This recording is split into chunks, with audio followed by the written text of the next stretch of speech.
Good morning, everyone. Welcome to today's hearing. We're going to resume in a moment with Mr. O'Keefe, I think. Morning, Mr. Chairman. Yes, please. If we can have the witness back in, please.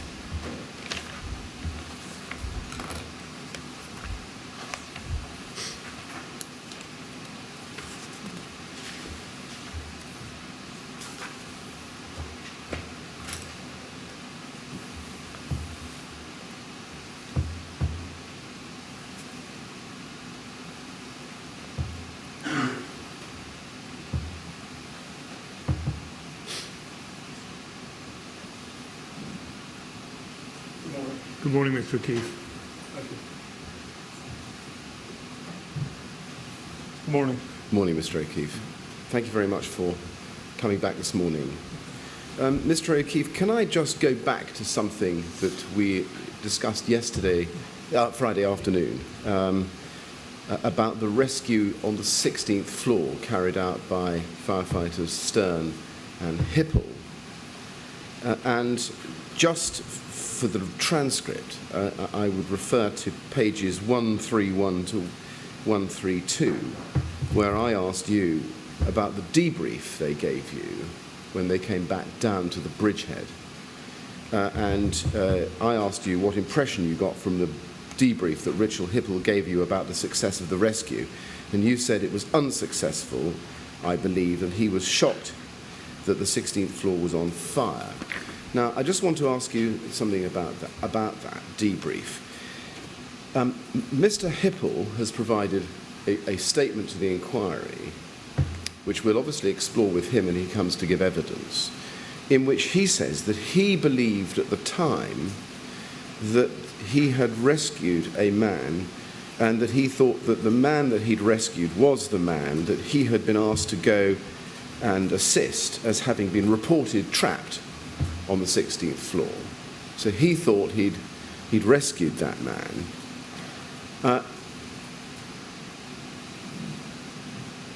Going back to it, when he came down and did his debrief, did he say anything to you to the effect that he had rescued the man he had been sent to rescue, which was the subject of an FSG call?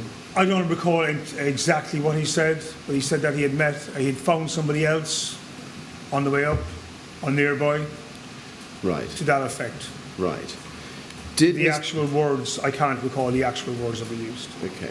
Looking back on it, and just trying your best to remember, did Mr. Hipple give you the impression that he had rescued the trapped male that he had been sent to rescue? That he had rescued somebody is the impression I got. Right. If I could put it in context, at that very time, we were greatly understaffed in the bridgehead. It was the very beginning of the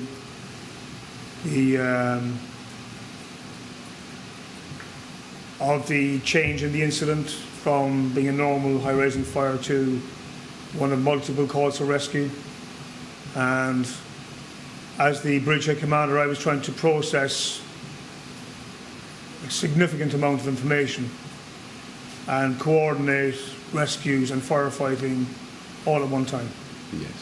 It wasn't controlled as controlled as it could be, but to recall individual conversations a year later is quite difficult for me to recall the exactness of what was said. Yes, I understand entirely.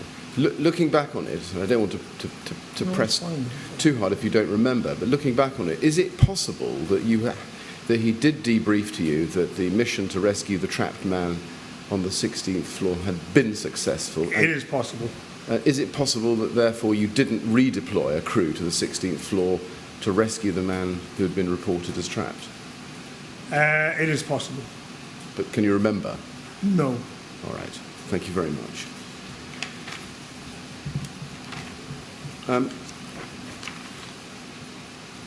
Now, on Friday afternoon, you and I were discussing, and for the reference, it's pages 179 and 180 of the transcript, and you were telling us, Mr. O'Keefe, about the move of the bridgehead from the second floor to the Yes. third floor.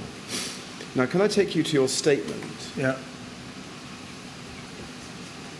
at page 13 and ask you please to look at the third paragraph.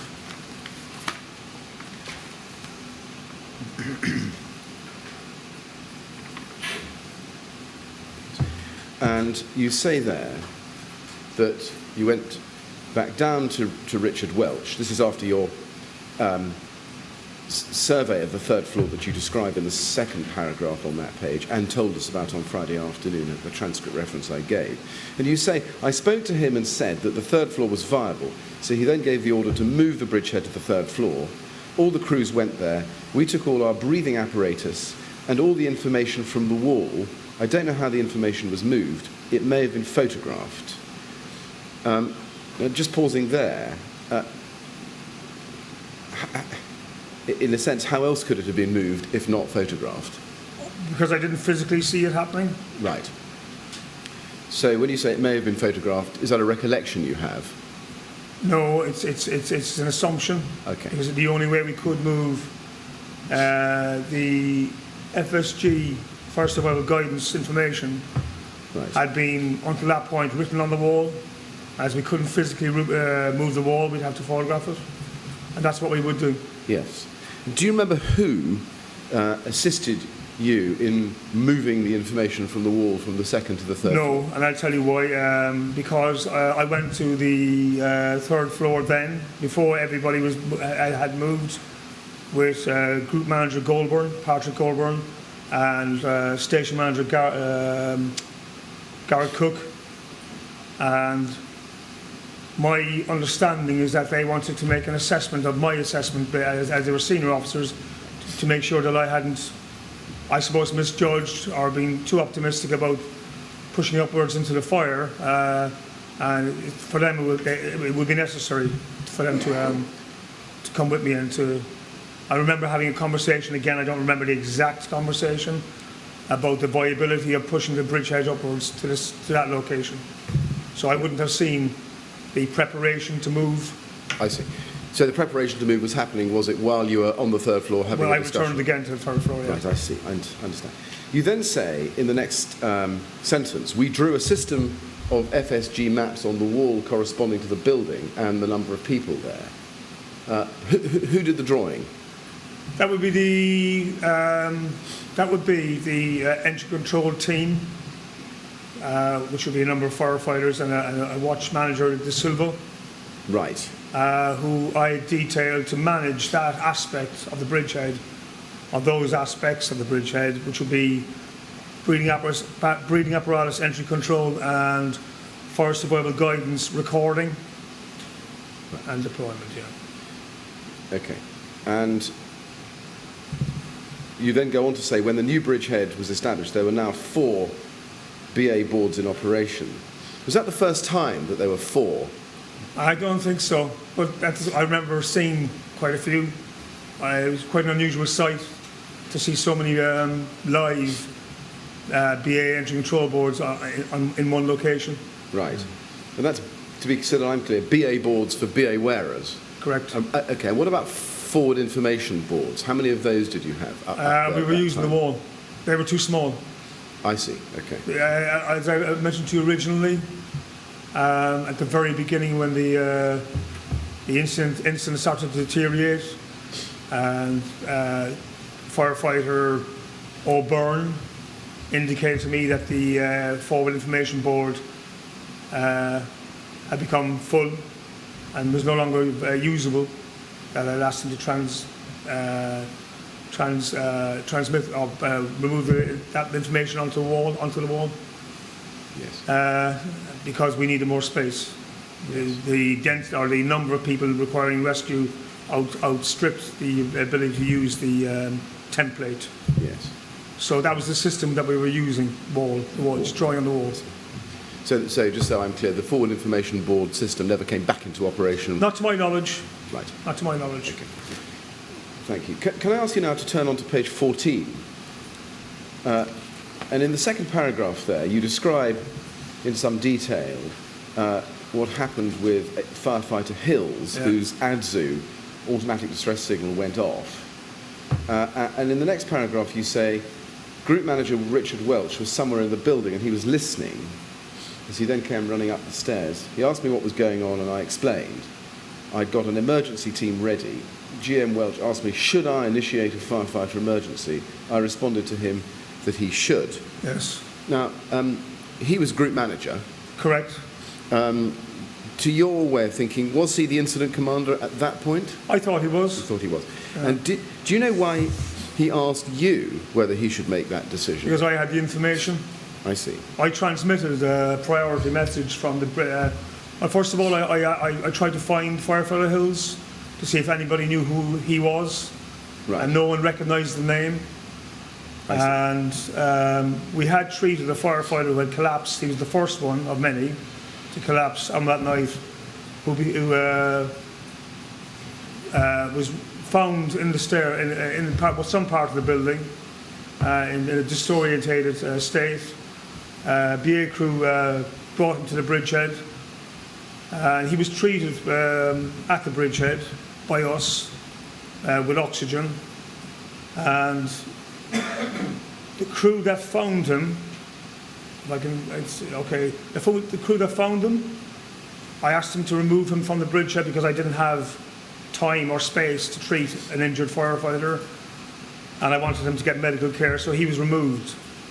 But what actually happened was his tally from his BA set, which had been apparently abandoned somewhere in the upper part of the building, his tally was still in the board. I see. And when his BA set went into alarm, one of the BA entry control officers shouted to me, "Governor, we've got somebody going into alarm." One tally, Firefighter Hills, and I told everyone to shut up and listen. Does anyone know Firefighter Hills? Everyone said no. I got on the radio asking if people knew Firefighter Hills to come back to me, immediately. No one came back. So Group Manager Welch was listening to that when he heard my message. It was a priority message, in fact. And he came running up the stairs and he said, "What's going on?" I told him. And as far as I was concerned, as the bridgehead commander, we were missing a firefighter. Yeah. And so he shouted to me. There was a lot of noise in the building at the time. Should I now declare a firefighter emergency? And I said to him, yes, you should now declare a firefighter emergency. It was done in a very officious way. It's quite a significant thing to do at an incident. Yes, I see. But he made the command decision, but you had the information. Without a doubt, he made the command decision, yeah. Now, I wouldn't give a senior officer any... No, I understand. Okay. Now, just to go back to command at the bridgehead, is it right that at some point Group Manager Pat Goulbourne joined you at the third floor bridgehead? He came up beforehand. He may have been there at other times, but he came up with Station Manager Cook. And, and we were on the bridgehead then. What role did he play at the bridgehead? None, not that I was aware of. Right. Okay, so he was coming back and forth, was he? But you were in charge? He came on a couple of occasions, yeah. All right. And if you go on at page 14, you say,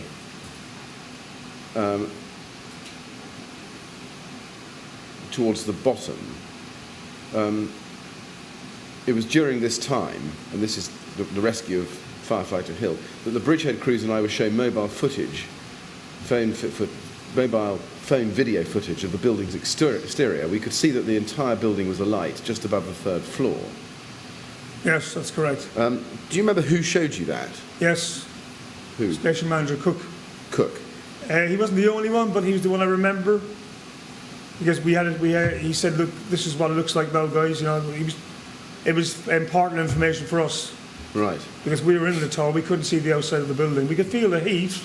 You could feel that there was a general heat in the building, and you could feel, I suppose, the energy. It's difficult to describe, but the entire building was alight, and we were inside it. So there has a certain, there's a certain physicality to it. I'm sure.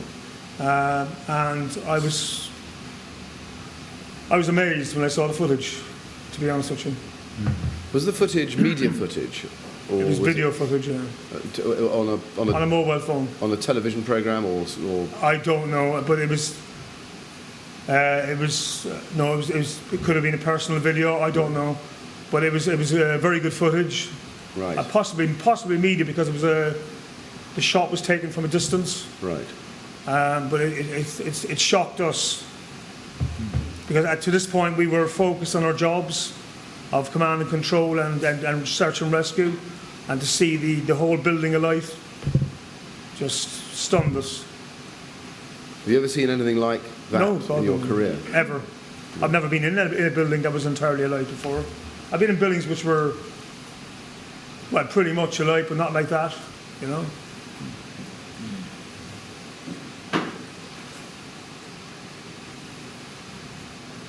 So, you say you were stunned.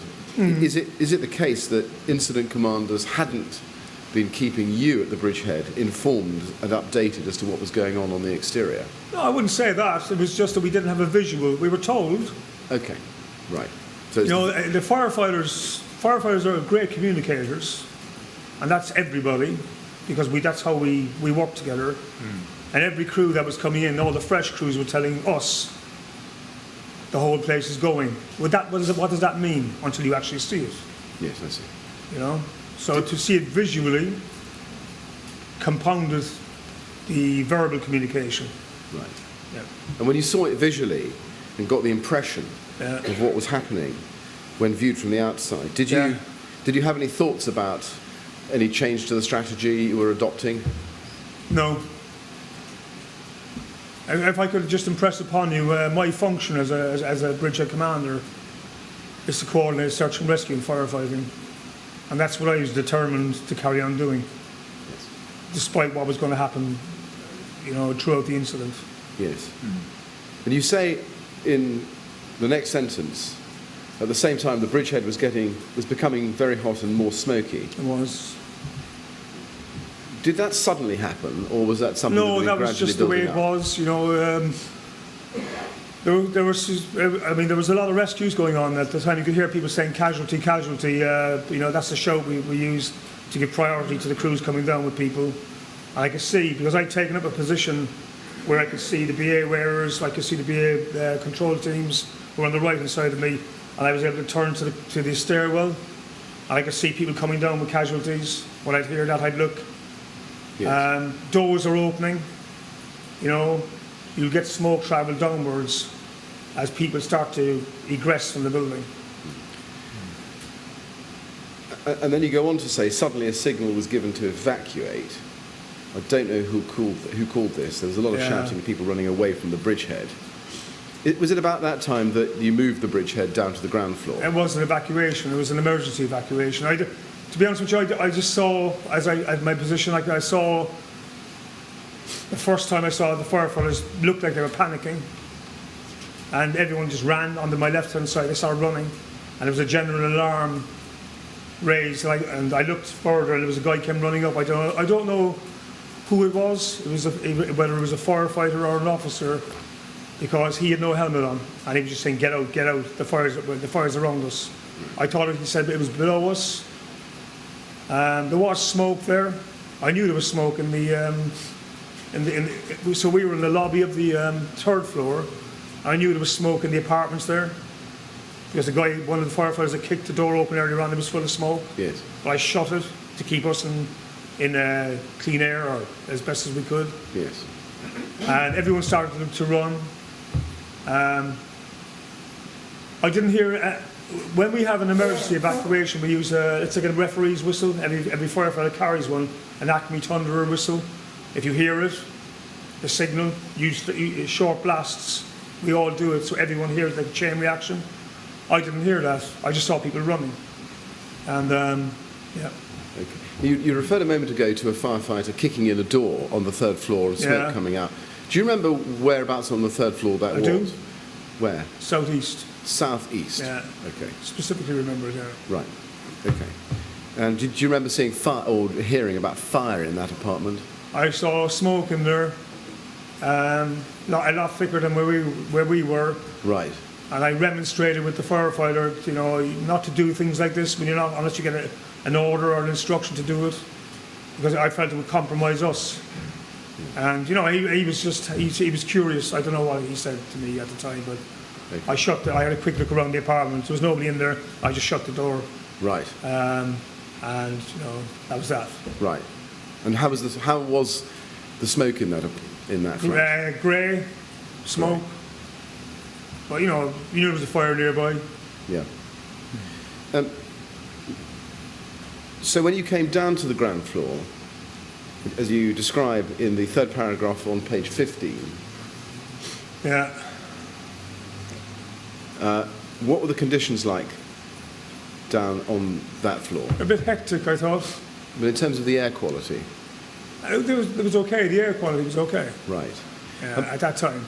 And before you went down there, you say at the very top of page 15, in the second line, I asked my crew to use their mobile phones to photograph all the information on the walls. That's correct, yeah.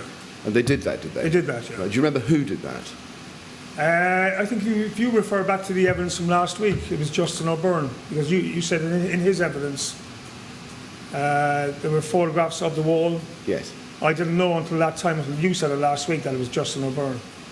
But when the guys ran on the left, I stopped my guys running because we had all the BA boards and the information on the wall, and I asked someone to use a camera, just showing my age, and they didn't laugh, but they just looked at me funnily, and then I said, actually, mobile phone. So one of them photographed it. I don't know who did it, but now I know it was Firefighter O'Byrne.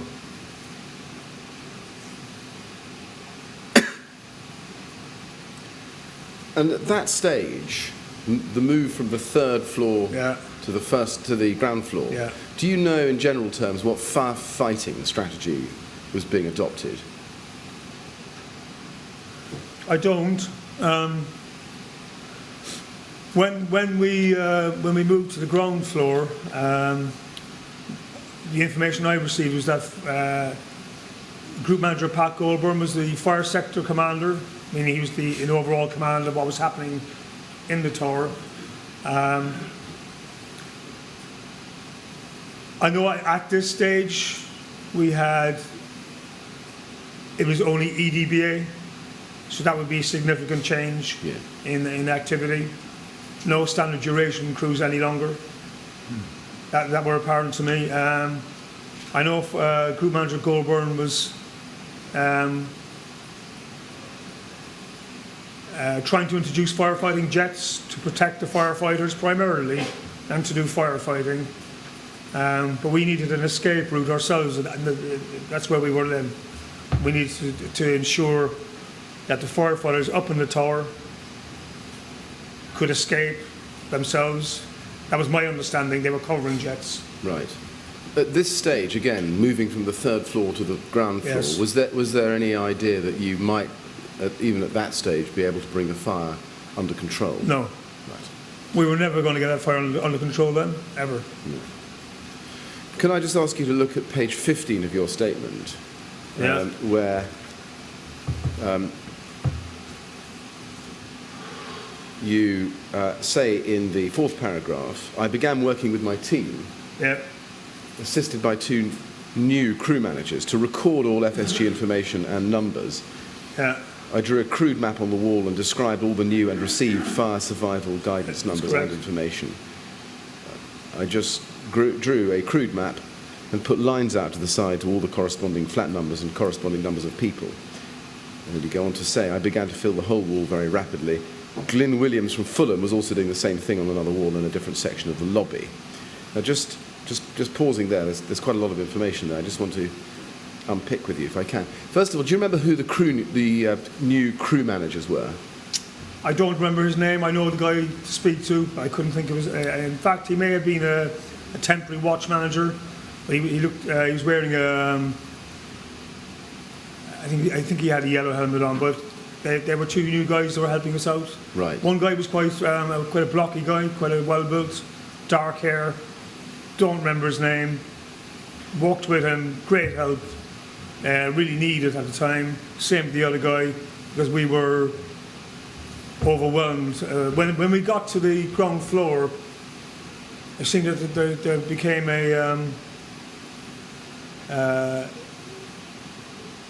the number of people requiring rescue seemed to rise dramatically as the fire escalated rapidly from that point.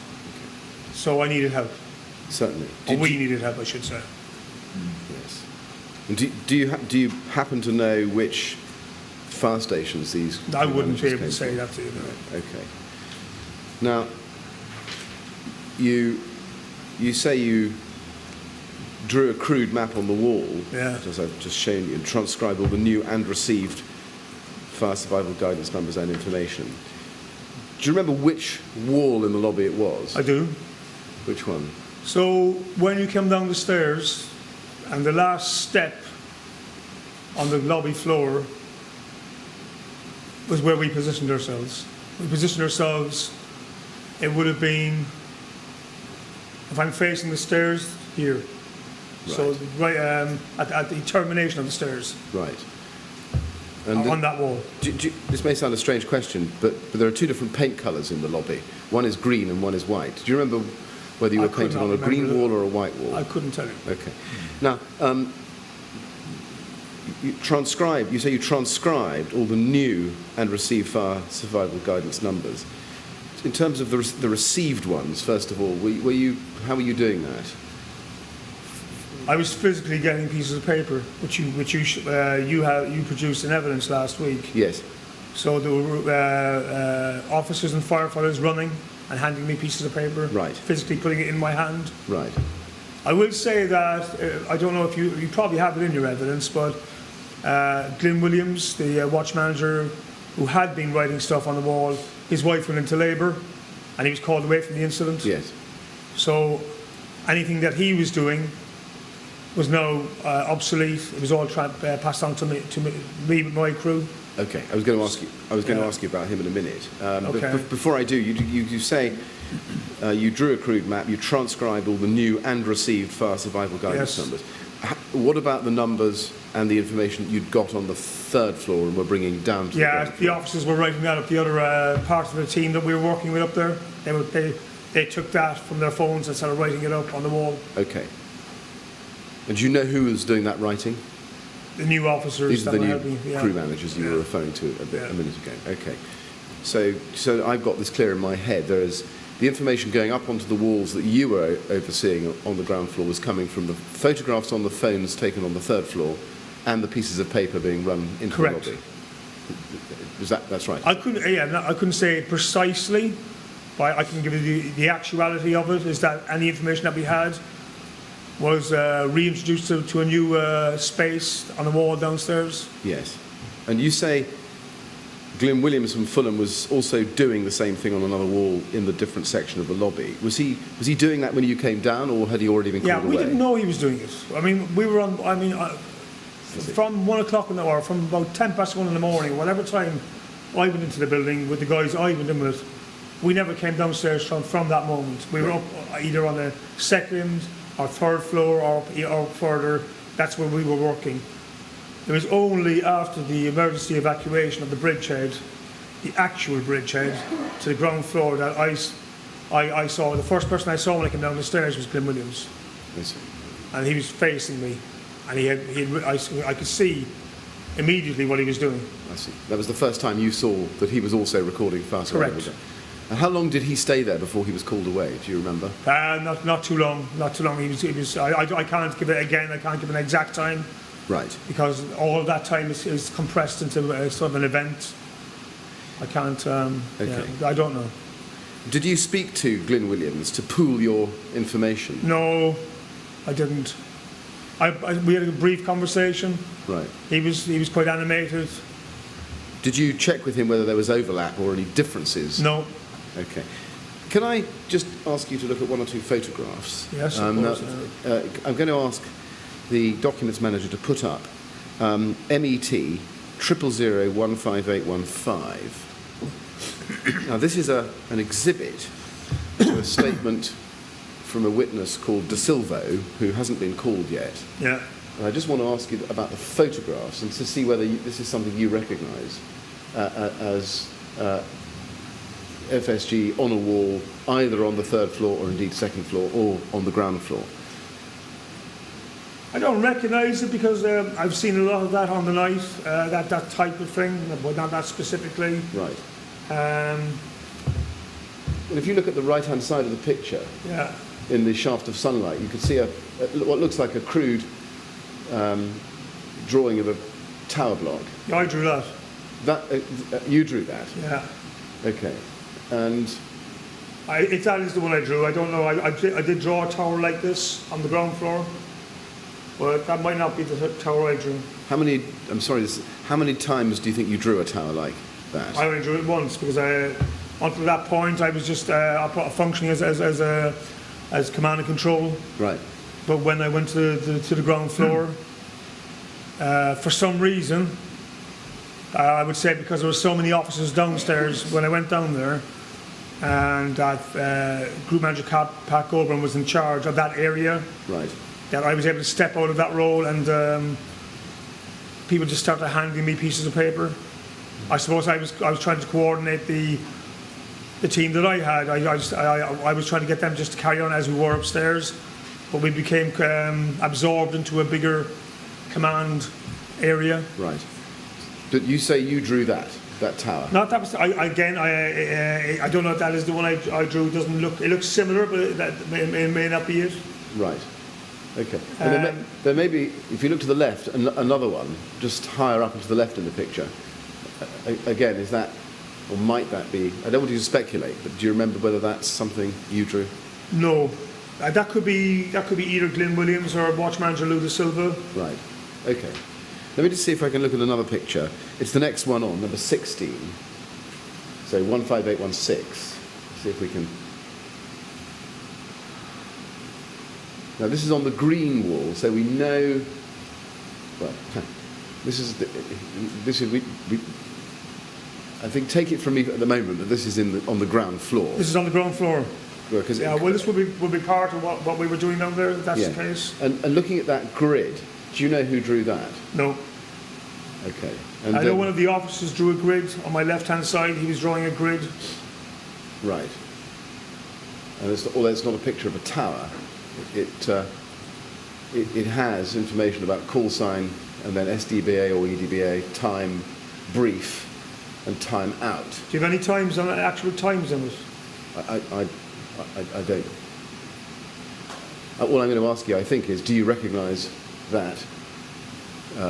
Not immediately. I'll be honest with you. The amount of writing that was going up on the wall was quite considerable. Yes.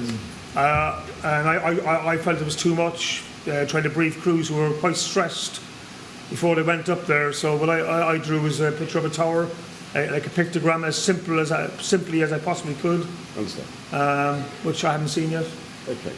And what about the information in white at the top? 183 daughter, 21 or 22. No. You know what that's about?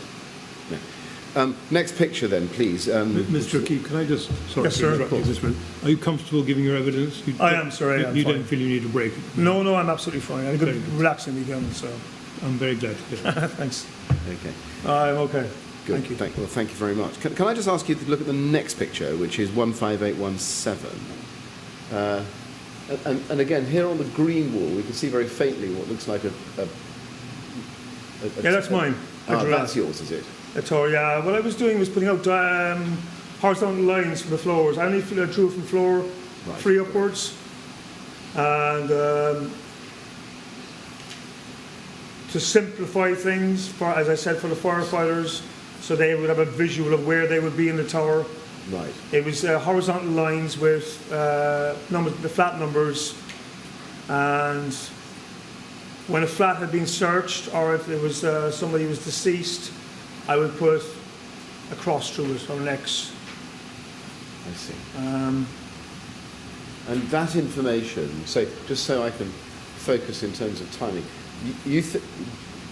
having come down to the ground floor, yeah, and I'm assuming at the moment that this is on the ground floor, you put that there, is that right? Yeah.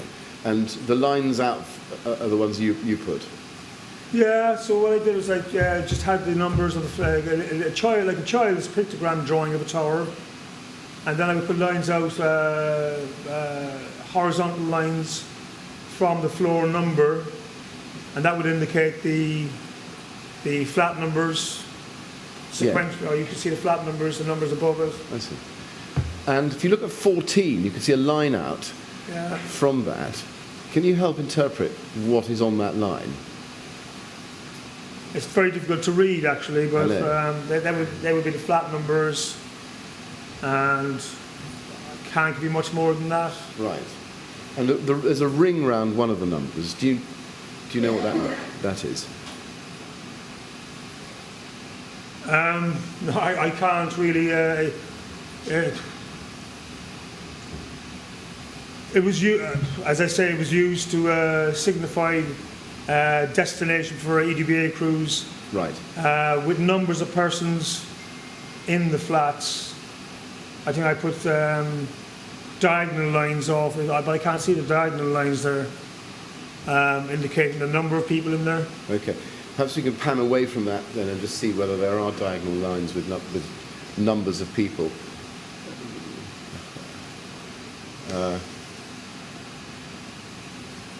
It's hard to tell. Do you remember whether that information was information that was fed to you freshly when you had arrived at the ground floor, or whether it was transposed from photographs taken from the third floor by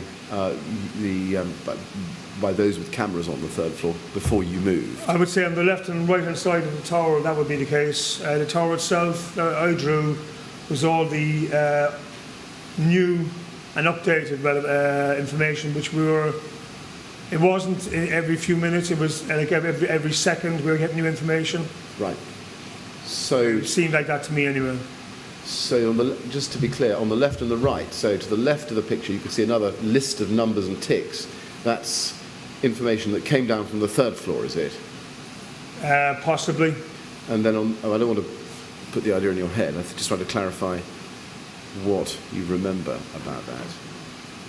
So you say on the left and the right, just perhaps I can get it this way. Could you just point out to us which lists or groups of information on this picture came down from the third floor and were copied onto this wall? I can't say for certain. I would say on the left, and the left-hand side of the wall would have been taken from the third floor. Yes.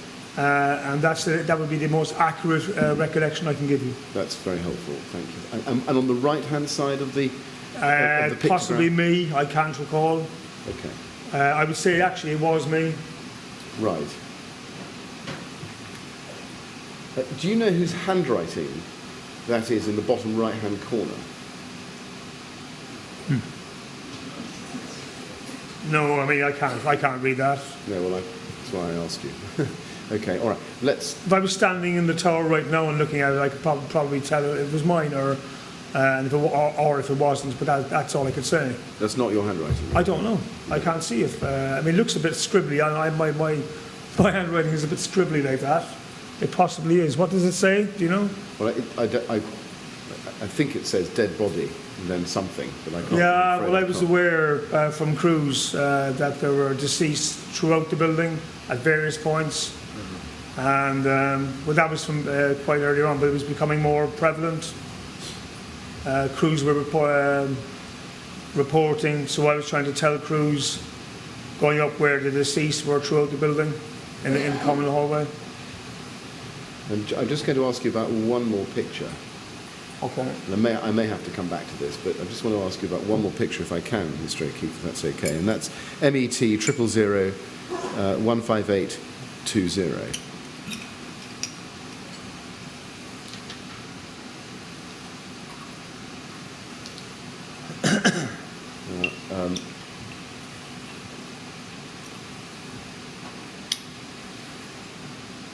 This is it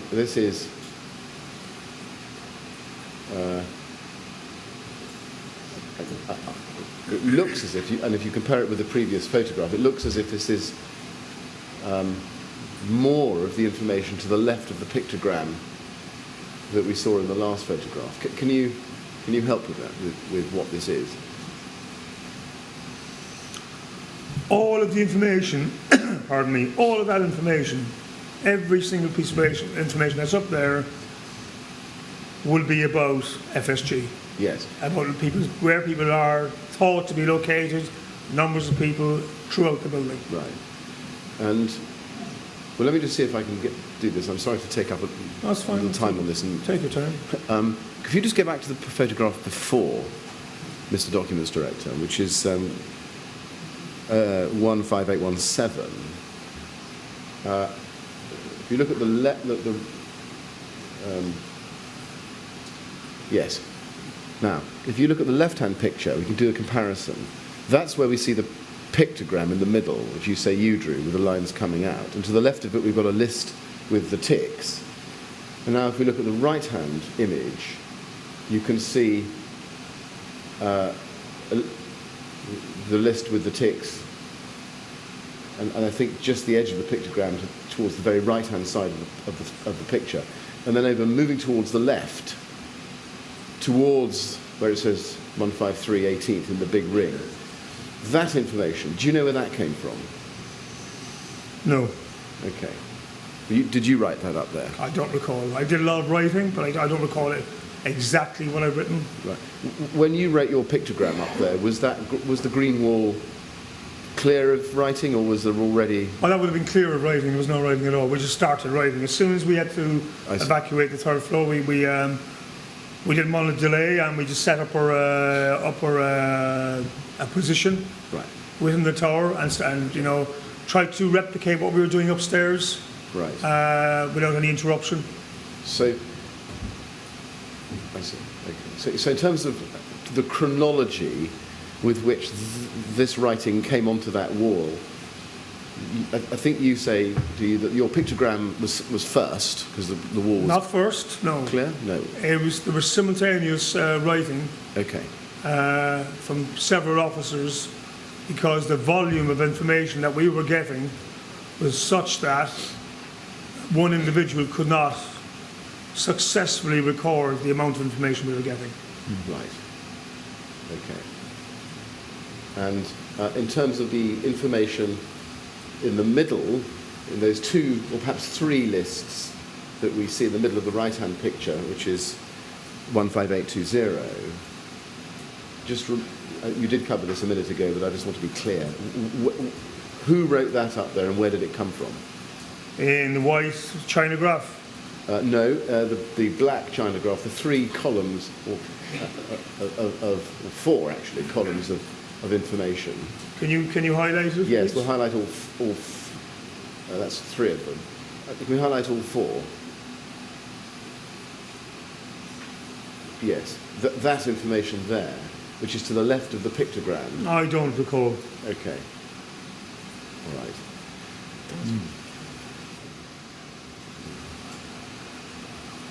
Yeah. Okay. Look, Mr. O'Keefe, I'm sorry to drag you through that, but thank you very much. No, that's fine. I understand why you want to examine it, but it's a year on, and I can't recall the amount of writing of who wrote it. But I can say that, now, just to summarise it, that there was a lot written up there on the wall on that incident. So, yeah. Well, thank you.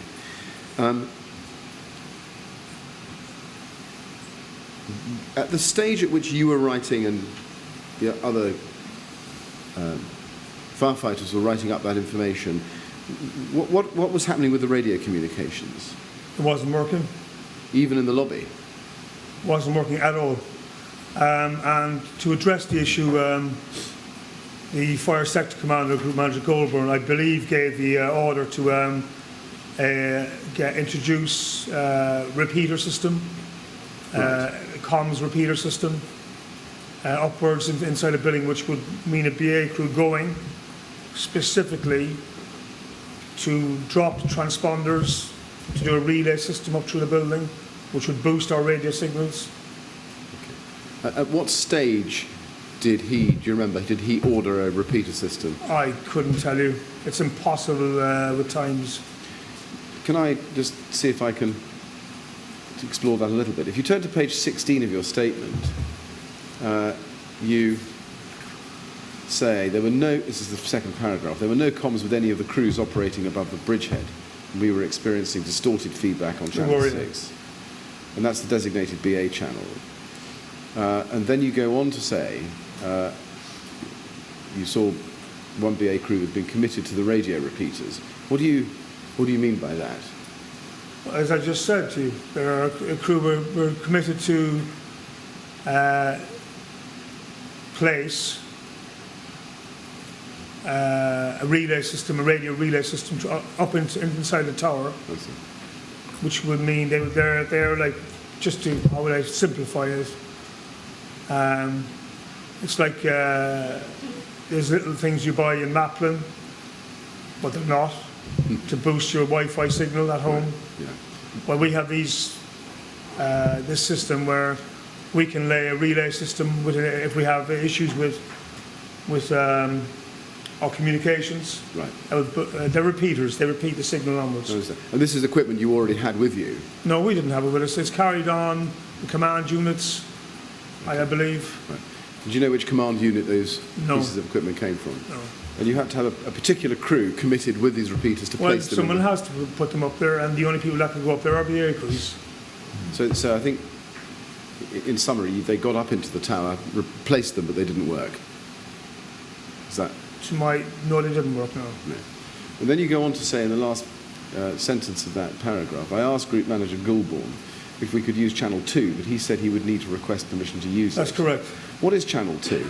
It's another channel that's available. It's outside of our normal command channels, and you have to request permission from, I don't know exactly, but if I could put that in context, I was desperate to maintain contact with our EDBA crews. Yes. It was of the greatest importance to me to know that they were okay, or where they were, if they were successful with the rescue, and so on. And the fact that they were not just up there without water, but without radio comms, greatly concerned me. So I said to Pat Goulbourne, or Group Manager Goulbourne, can we go to Channel 2? And he said, I think he said yes, but I'll have to get permission, or along those lines. Right. Or we have to request it, not permission, request it. Okay. Do you know whether he did request permission? I don't know. Did you ever get access to Channel 2? Not to my recollection. Did he come back to you and tell you the results of his request for permission? No, he was too busy. He was, What would Channel 2, do you think, have given you? possibly communication with the crews upstairs if we could switch to Channel 2. Right. Possibly. What's special about Channel 2 that you would need permission We to don't use? ordinarily use it, there would be less traffic on it. But why in general terms would one need special permission to access Channel 2? Because I couldn't give the exact answer, but we don't ordinarily use it. That's the only answer I can give you at the moment. Right.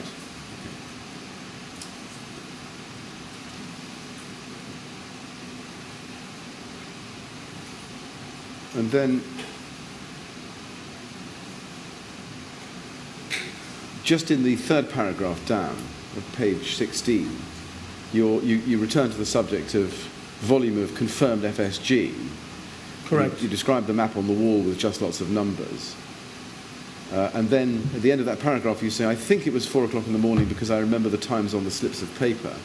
Now we've just been looking at the maps on the walls, and can we connect the two in terms of the slips of paper that were on the pieces of paper you put in your tunic, which we looked at in evidence on Friday, and the information on the walls we've just looked at this morning? That's the same information. That's the same information. Yeah. All right. That's part of the same information. I didn't keep all the slips, but they're the ones I managed to keep. Yes. So some of that information on the walls that we looked at this morning on the photographs can be timed, can it? At around Yes. 4:20. Absolutely. Yes, I see.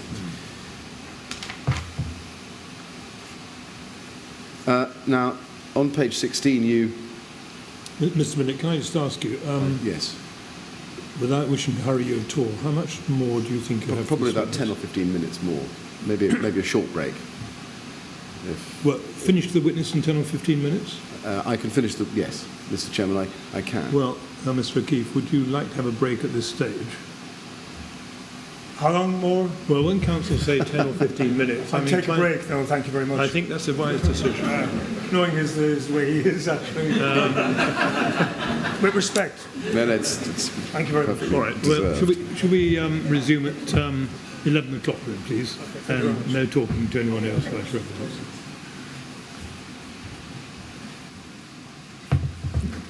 All right, 11 o'clock, please.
Yes, Mr. Millett.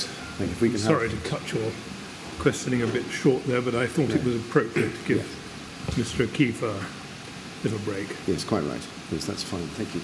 And if we can have Mr. O'Keefe back, please.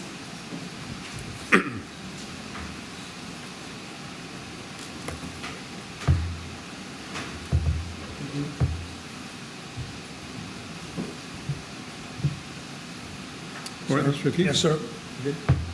Okay. Mr. O'Keefe, can I just ask you to look at page 16 of your statement? And this is just after the paragraph where we've discussed Channel 2. In the next paragraph, you say there was now a huge volume of confirmed FSG on all the upper floors, so any floor above the 12th floor. We had a map on the wall with just lots of numbers. We had 8 people in one flat, 10 in another flat. People were gathering together in their flats. Human nature, isn't it? I think it was 4 o'clock in the morning because I remember the times on the slips of paper. I've asked you about the slips of paper and the timing. My question is, were you able to commit crews to those floors where lots of people had collected together in flats? We were attempting to commit crews there, sir. I was briefing crews specifically to go to those floors where we had a large life risk. And crews were detailed to go there and attempted to get to the floors, not always successfully, because the entire building was on fire. They had no water, and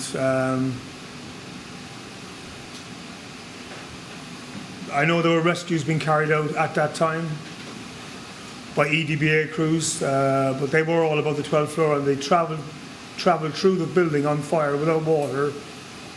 I hope I'm answering your question. It was very hazardous to the firefighters, but they were rescuing people. They were. And when firefighters came down without having rescued people on the floors they'd been sent to, did they debrief to you? No, the casualties were unconscious, and the priority was to get the casualties out of the building. They were speaking to me and members of my team, and the information was being recorded, but not by me personally, but somebody I was working with. Does that answer your question? And, well, yes, it does. But can I just pursue this a little further? You can, of course. Yeah. Were there, do you remember, cases where you had deployed EDBA wearers to these high floors with large numbers of people in particular flats, and they'd come down without having effected any rescue? Yes. Did they debrief to you about the conditions? They did. Some of them were collapsing at the time. They were in a bad state. That's the answer. And are you able to tell us how high they went up into the building before turning around? Not specifically, but I know some crews went very high. Went up as far as they could possibly go without killing themselves. Right.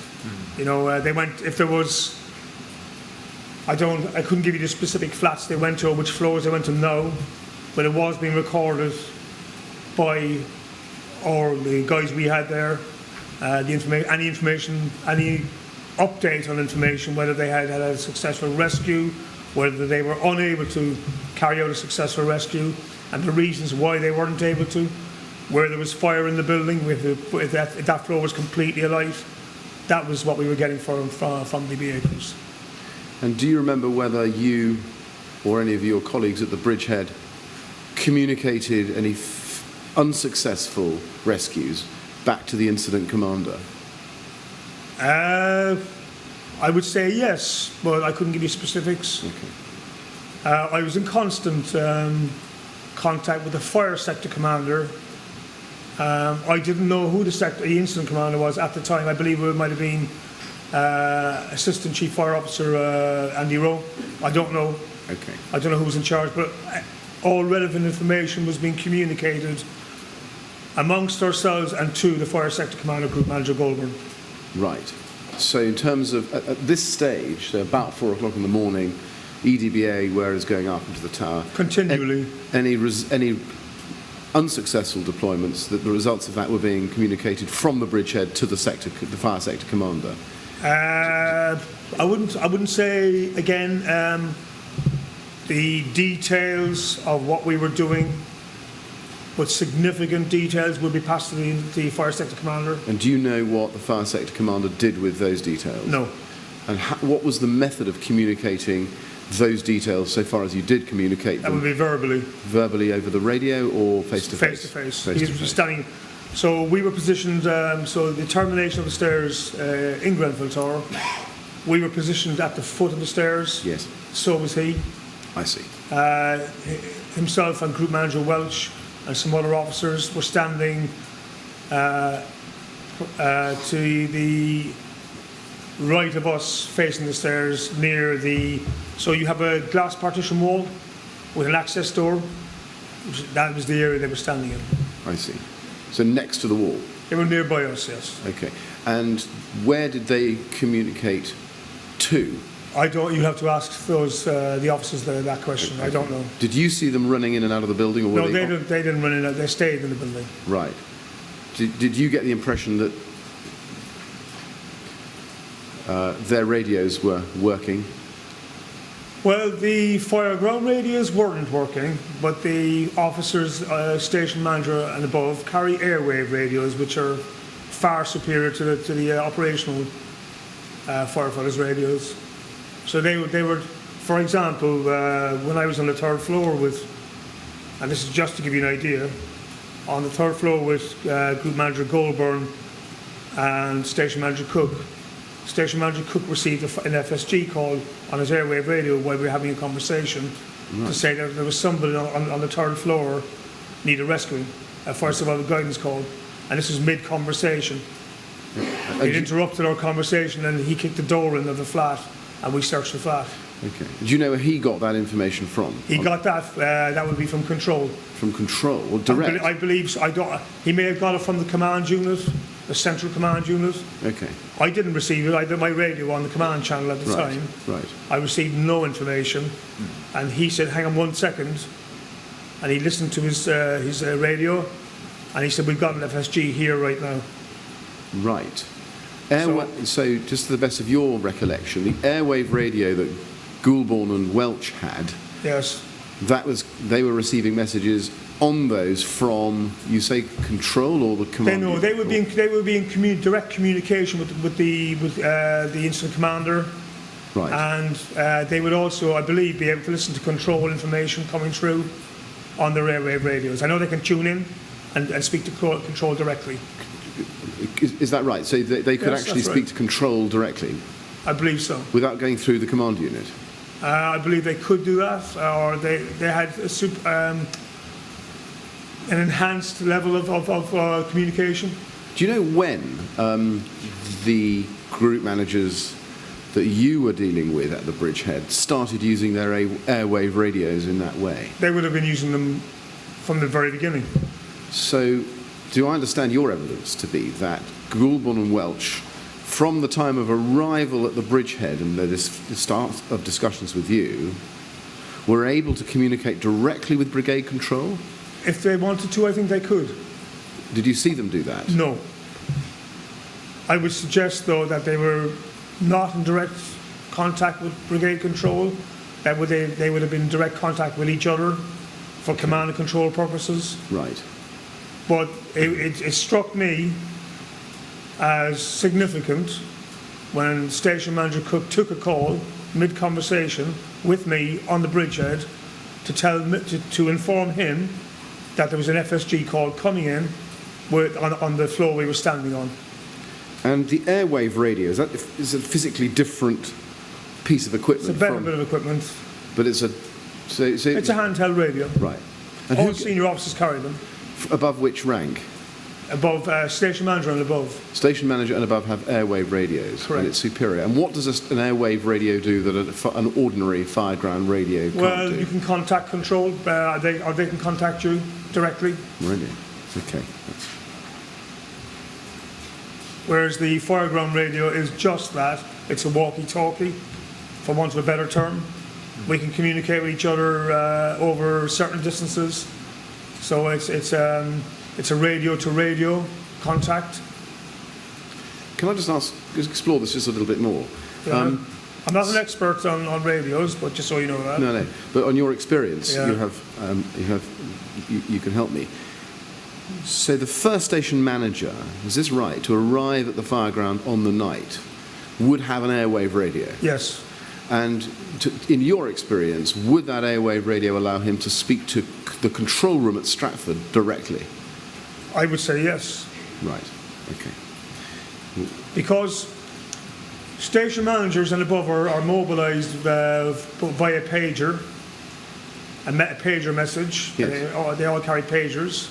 Well, I carry a pager as well, or I would when I'm on duty. And when they get paged to an incident, they'll use their radio to call control. You can make direct contact with control. That's my understanding. I've never had an airwave radio or used an airwave radio myself. Do you know then why, and if you don't, you don't, but do you know then why, if any station manager arriving at the fireground had an airwave radio which allowed them to speak directly to the control room, why there had to be this chain of communication of fire survival guidance information from control to the command unit, to a forward information board, into the lobby, and then up to the bridgehead, as we've heard? I would again say that fire survival guidance call information is complicated. It's very important information. It needs to be processed correctly, meaning it has to be recorded on hard copy and distributed and acted upon by officers like myself, because a station manager would never in fact be mobilised as a first attendance to an incident, unless of course there was something like a plane crash or some catastrophe. Then you will have senior officers mobilised immediately. But any fire, generally, the highest rank or role of an officer is a watch manager. I mean, that would be the highest rank mobilised to an incident. And the radios we use are fireground radios or mainstream radio, which is the same as the airwave radio that a senior officer carries. A mainstream radio gives direct contact between control and us. But our radios are on our fire engines, and that's the direct contact to control. The same facility is afforded by the airwave radio, because senior officers don't drive or ride in fire engines. Does that answer your question? Okay, I understand. But if at any stage you running the bridgehead, had wanted to speak directly to control about a particular call... Yeah. It would be very useful if I had an airwave radio, to be honest. To be frank with you, I would like to have one. Right. Yeah. Okay, but if, for example, a station manager or group manager was either running the bridgehead or speaking very closely to you who was running the bridgehead, had an airwave radio,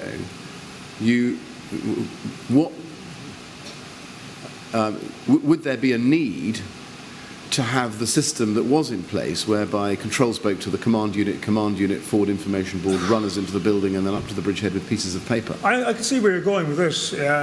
Time delay, yes. Or a complicated process of communication.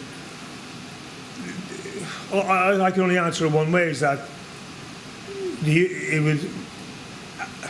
at an incident of the complexity and enormity of Grenfell Tower, using the process we used was still the only really solid way of recording that information.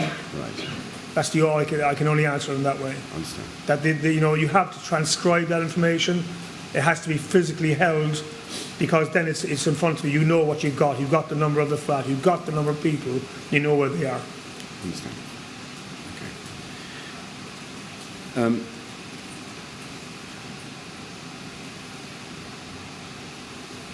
Can I just ask you just one or two further questions? Okay. On page 18, at the very top of the page, sorry, let me just pick this up slightly differently.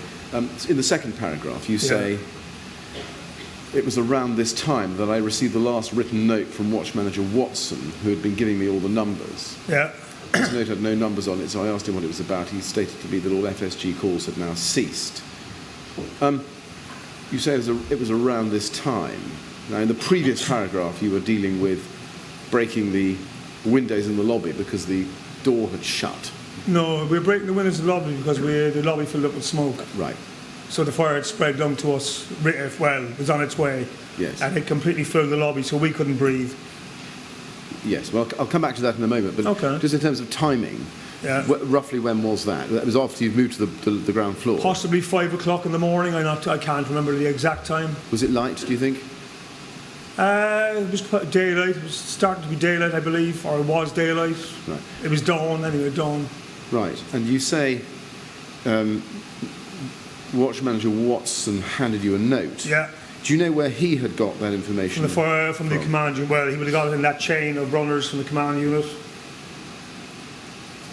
And what effect did that have on the operations that were going on at the It bridgehead? had a momentary effect of stunning us.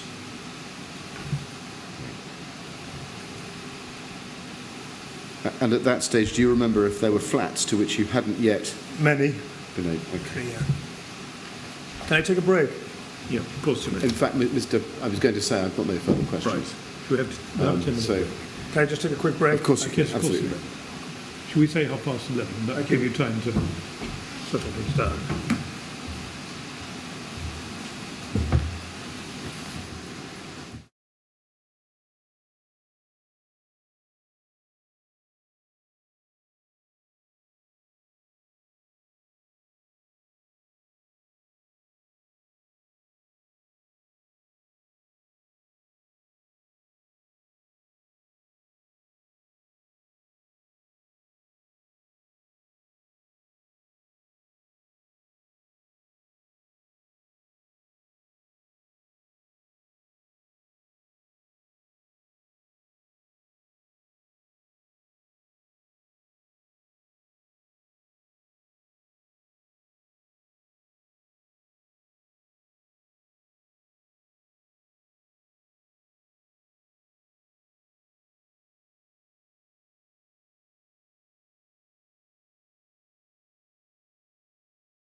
Yes, just a minute. Well, we'll continue as soon as Mr.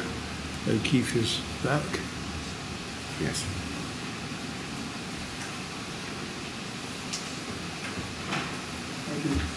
Right.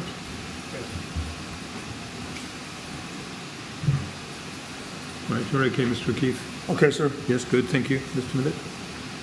Mr. O'Keefe, I've only got one or two questions left for you, if that's all right. On Friday, we were discussing the trip up the tower conducted by the trio of firefighters, Dorgu, Dio and Secret. And that was the context in which I asked you about how BA wearers going up to perform rescues could get down the stairs. And your answer, and it's page 101 of the transcript, at lines 14 to 18, or 22 in fact, and you say, at this time, we don't have any facilities to bring people through smoke without injuring them. Sorry, smoke of that intensity and that degree of smoke logging. And then you go on to say, otherwise my guys wouldn't be wearing breathing apparatus. This is a highly irrespirable atmosphere. Toxic, That's correct, yeah. and you won't get very far. My question, when you say we don't have facilities to bring people through smoke without injuring them, can you clarify for us whether you're saying that the LFB had facilities but they weren't on the fire ground, or whether you're saying that the LFB didn't have the facilities at all? We don't have those facilities. At all?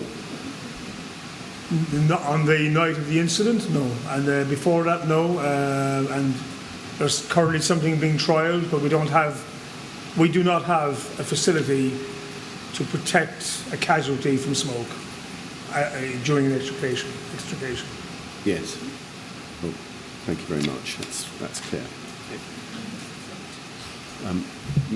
Mr. O'Keefe, I have no further questions for you. I just want to say thank you very much for coming along and spending a lot of time assisting me and the chairman with our investigations. We are extremely grateful.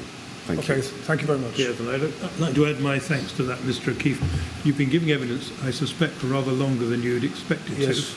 But you've given your evidence in a really excellent way. You've been very clear and very careful and given us a lot of detailed assistance. So I'm really very grateful to you for coming along to do that. Thank you very much indeed. Okay, thank you. That's it? That's it. You're a free man, as they say. Thank you very much. Mr. Chairman,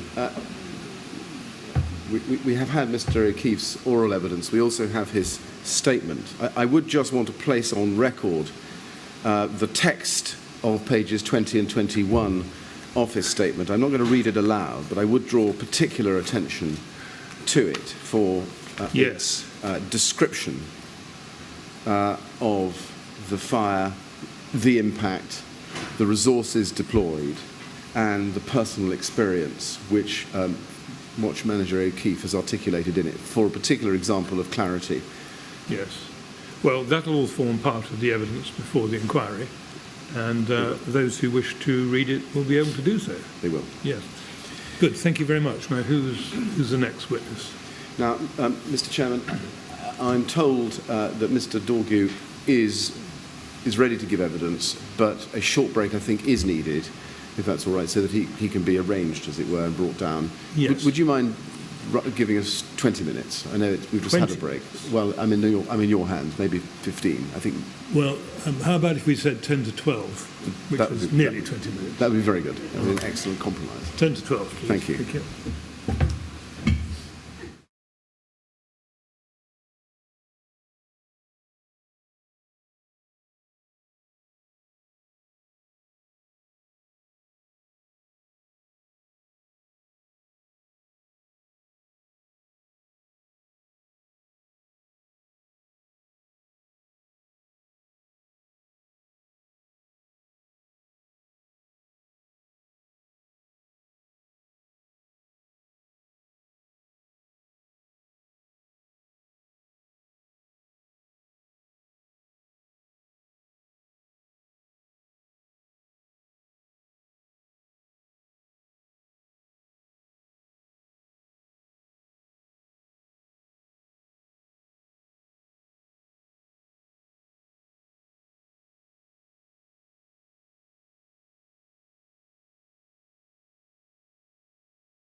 Yes, Mr. Meyrick. So we're now ready for Mr. Dorgu, is that right? We're now ready for Mr. Dorgu, the next witness, Mr. Chairman. Thank you.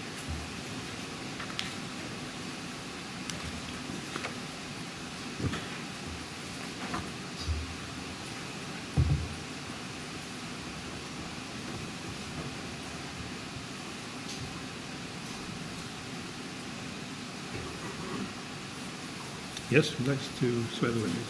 Will you take the book in your raised hand and repeat the words after me? I swear by Almighty God I swear by Almighty God that the evidence I shall give that the evidence I shall give shall be the truth, shall be the truth, the the whole truth, and nothing but the truth. and nothing but the truth. Thank you very much, Mr. Dorgu. Good morning. I take it you're comfortable giving your evidence standing up? At the moment, yes, that's And all right. well, if that changes, just indicate that you'd like to sit down. Thank you, I will. And again, if at any stage you feel the need to have a break, you just say so. Thank you. All right? Thank you very much. Mr. Meyrick? Mr. Dorgu, good morning. Good morning. First of all, can I just say thank you very much to you for coming to the inquiry and assisting us with our investigations. It is very much appreciated. My questions are intended to be short and simple. They don't always work out that way. If you have any difficulty understanding anything I'm asking you, then just ask me to repeat the question, or I'll put it in a different way, and we'll proceed together. If you want to break at any stage, just signal and we can have a break. It's not a problem. First of all, could you please take your statement, which should be in a bundle in front of you, but normally we work on the basis of what's on a screen. Your statement, it should be at tab A, and it's MET 0000860037. That's the relativity reference number. And at tab B, you should have your contemporaneous notes as exhibit 1 to your statement, and that's MET 00005314. Yes. And on the desk in front of you on your right, there's a screen which has the statement on it, and what we normally do is go to that statement on the screen and highlight bits that we look at together. Can I just ask you first of all about your statement? It's dated the 22nd of January 2018. Have you read it recently? Yes, recently. And subject to any questions and any further answers you have during the course of today, can you confirm that its contents are true? Yes. Have you discussed your statement or the evidence that you're going to give to the inquiry with anybody before coming here today? No. Thank you.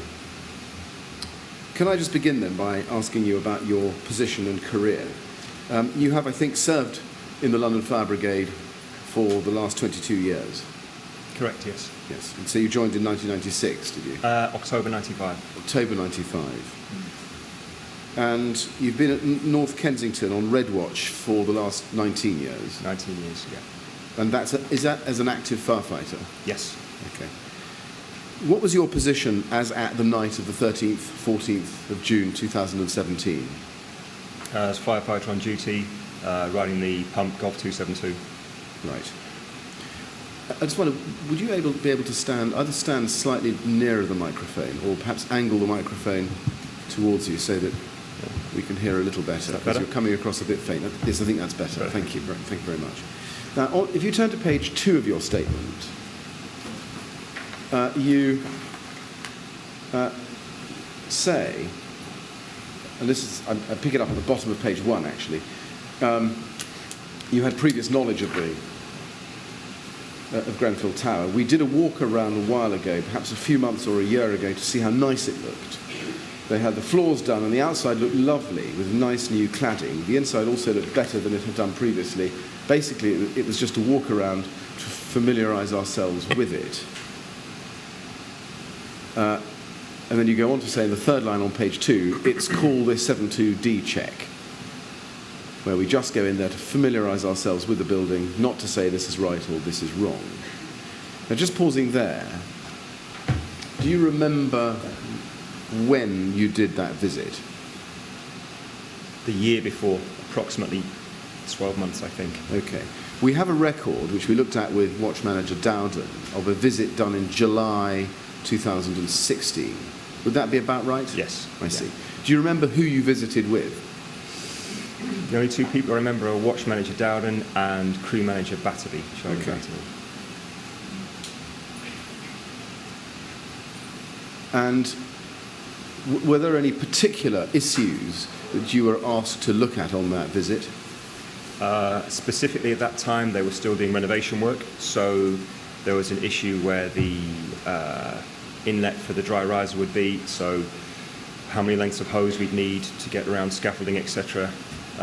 So I know Watch Manager Dowden did a lot of investigation on exactly what we'd have to do. If we turned up then, it would be different to how it used to be when we used to arrive because of the refurb. So at that point, we'd have slightly different operational requirements. Right. And can you remember what things you did look at on that visit? You'd check and identify the fire lift. You would check the stairways are clear, any fire exits. You'd look to see if fire doors are apparently operational. Make sure essentially that the dry riser is working, that it's in a red box, that there's a valve, it's not, it's working or appears to be working. You don't check these things, but you kind of identify them. So it's not our job to check them because we're no longer qualified to do that. You mentioned checking the lift. Do you remember whether you actually did check the lift and see whether it was working as either a firefighting lift or a fire lift? I don't think we're actually required to physically check it. I think we are supposed to identify it as, which will be identified by a plate and also by a drop key hole in the wall, so we know we'd be able to use it as a firefighting lift. But I don't think we're actually, we have a tendency to do that just to check that it's working. Did you check? I can't remember on that occasion, but ordinarily we would. And what would that check ordinarily involve? Checking the fire lift, as in using the drop key, bringing the fire lift down to the ground floor to make sure we had control of it. Someone could get in and then press the buttons accordingly to make sure it would go on our command, as opposed to a member of the public being able to call the lift as they needed to. Okay, casting your mind back to that visit in July 16, do you remember whether you actually did that check in the way you've just described? Again, I can't remember that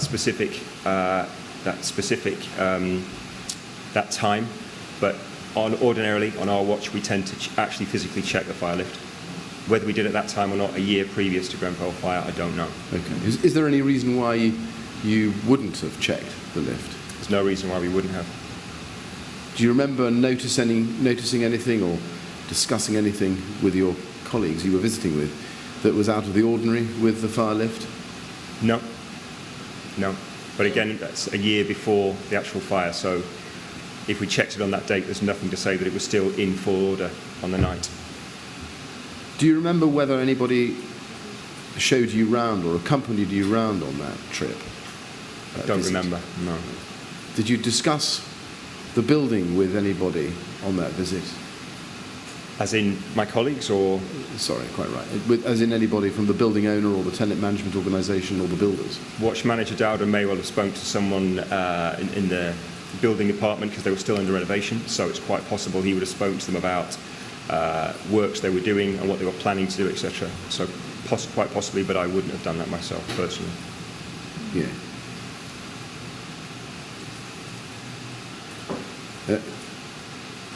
In your experience, do you ever carry out a risk assessment as part of your visits to buildings?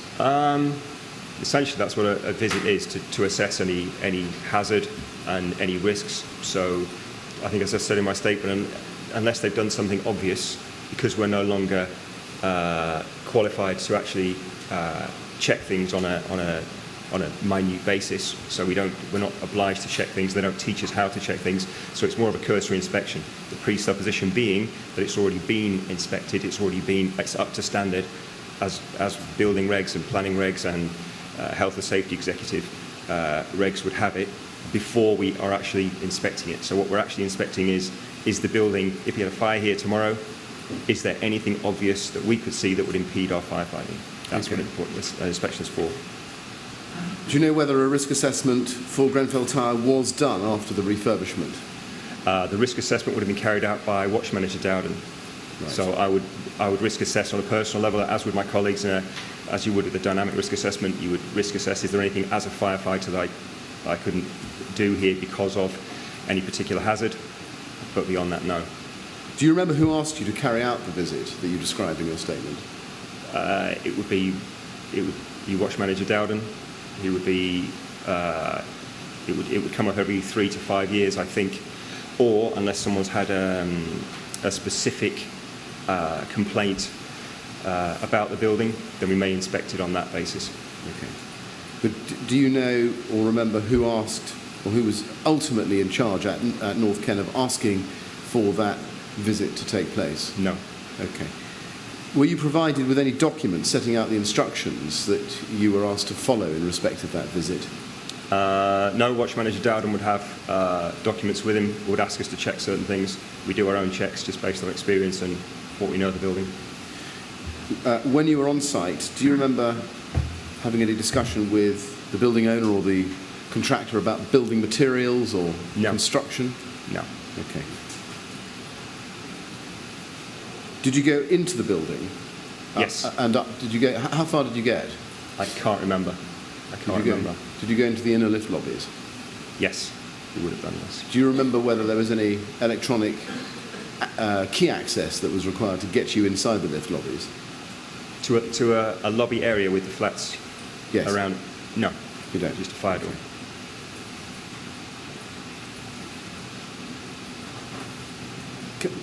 Can I just ask you to look at a policy, London Fire Brigade policy 633, which is at tab 4 of the policies bundle. And first of all, just to ask you by reference to its first page, we'll put it up on the screen, whether you're familiar with it. This is policy number 633.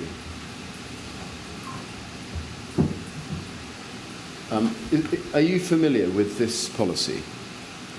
Yes. Do you think you've had training on this policy? Yes. Yes. Can you tell me roughly when was the last time before, first of all, before your July 16 visit, summer 16 visit, you had training on this policy? I can't be specific about times, but it would have been fairly regular throughout the year.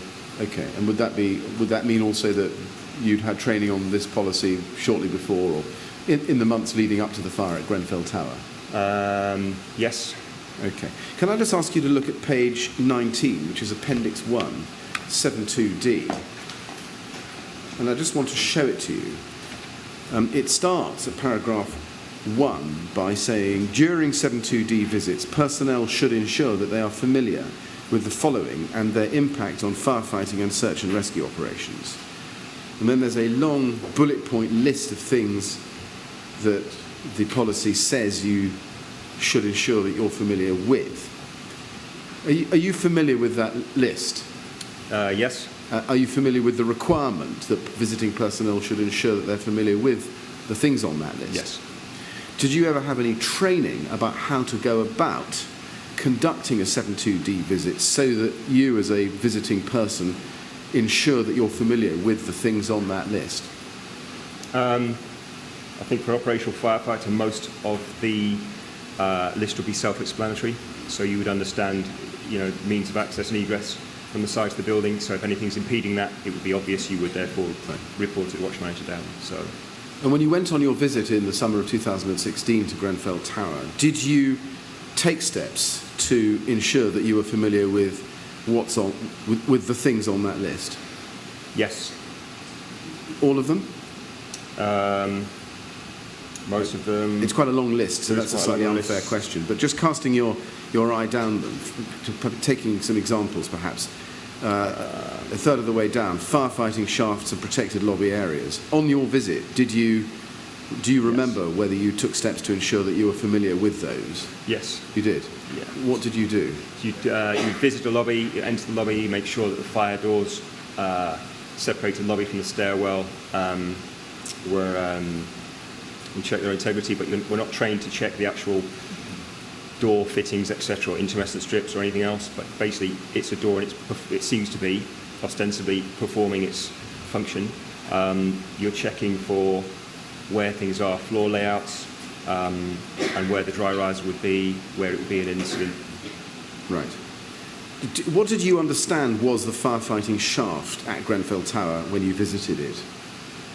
That would be the main protected stairwell, so that's the firefighting shaft that you make your Right. from. Did you examine the protected stairwell?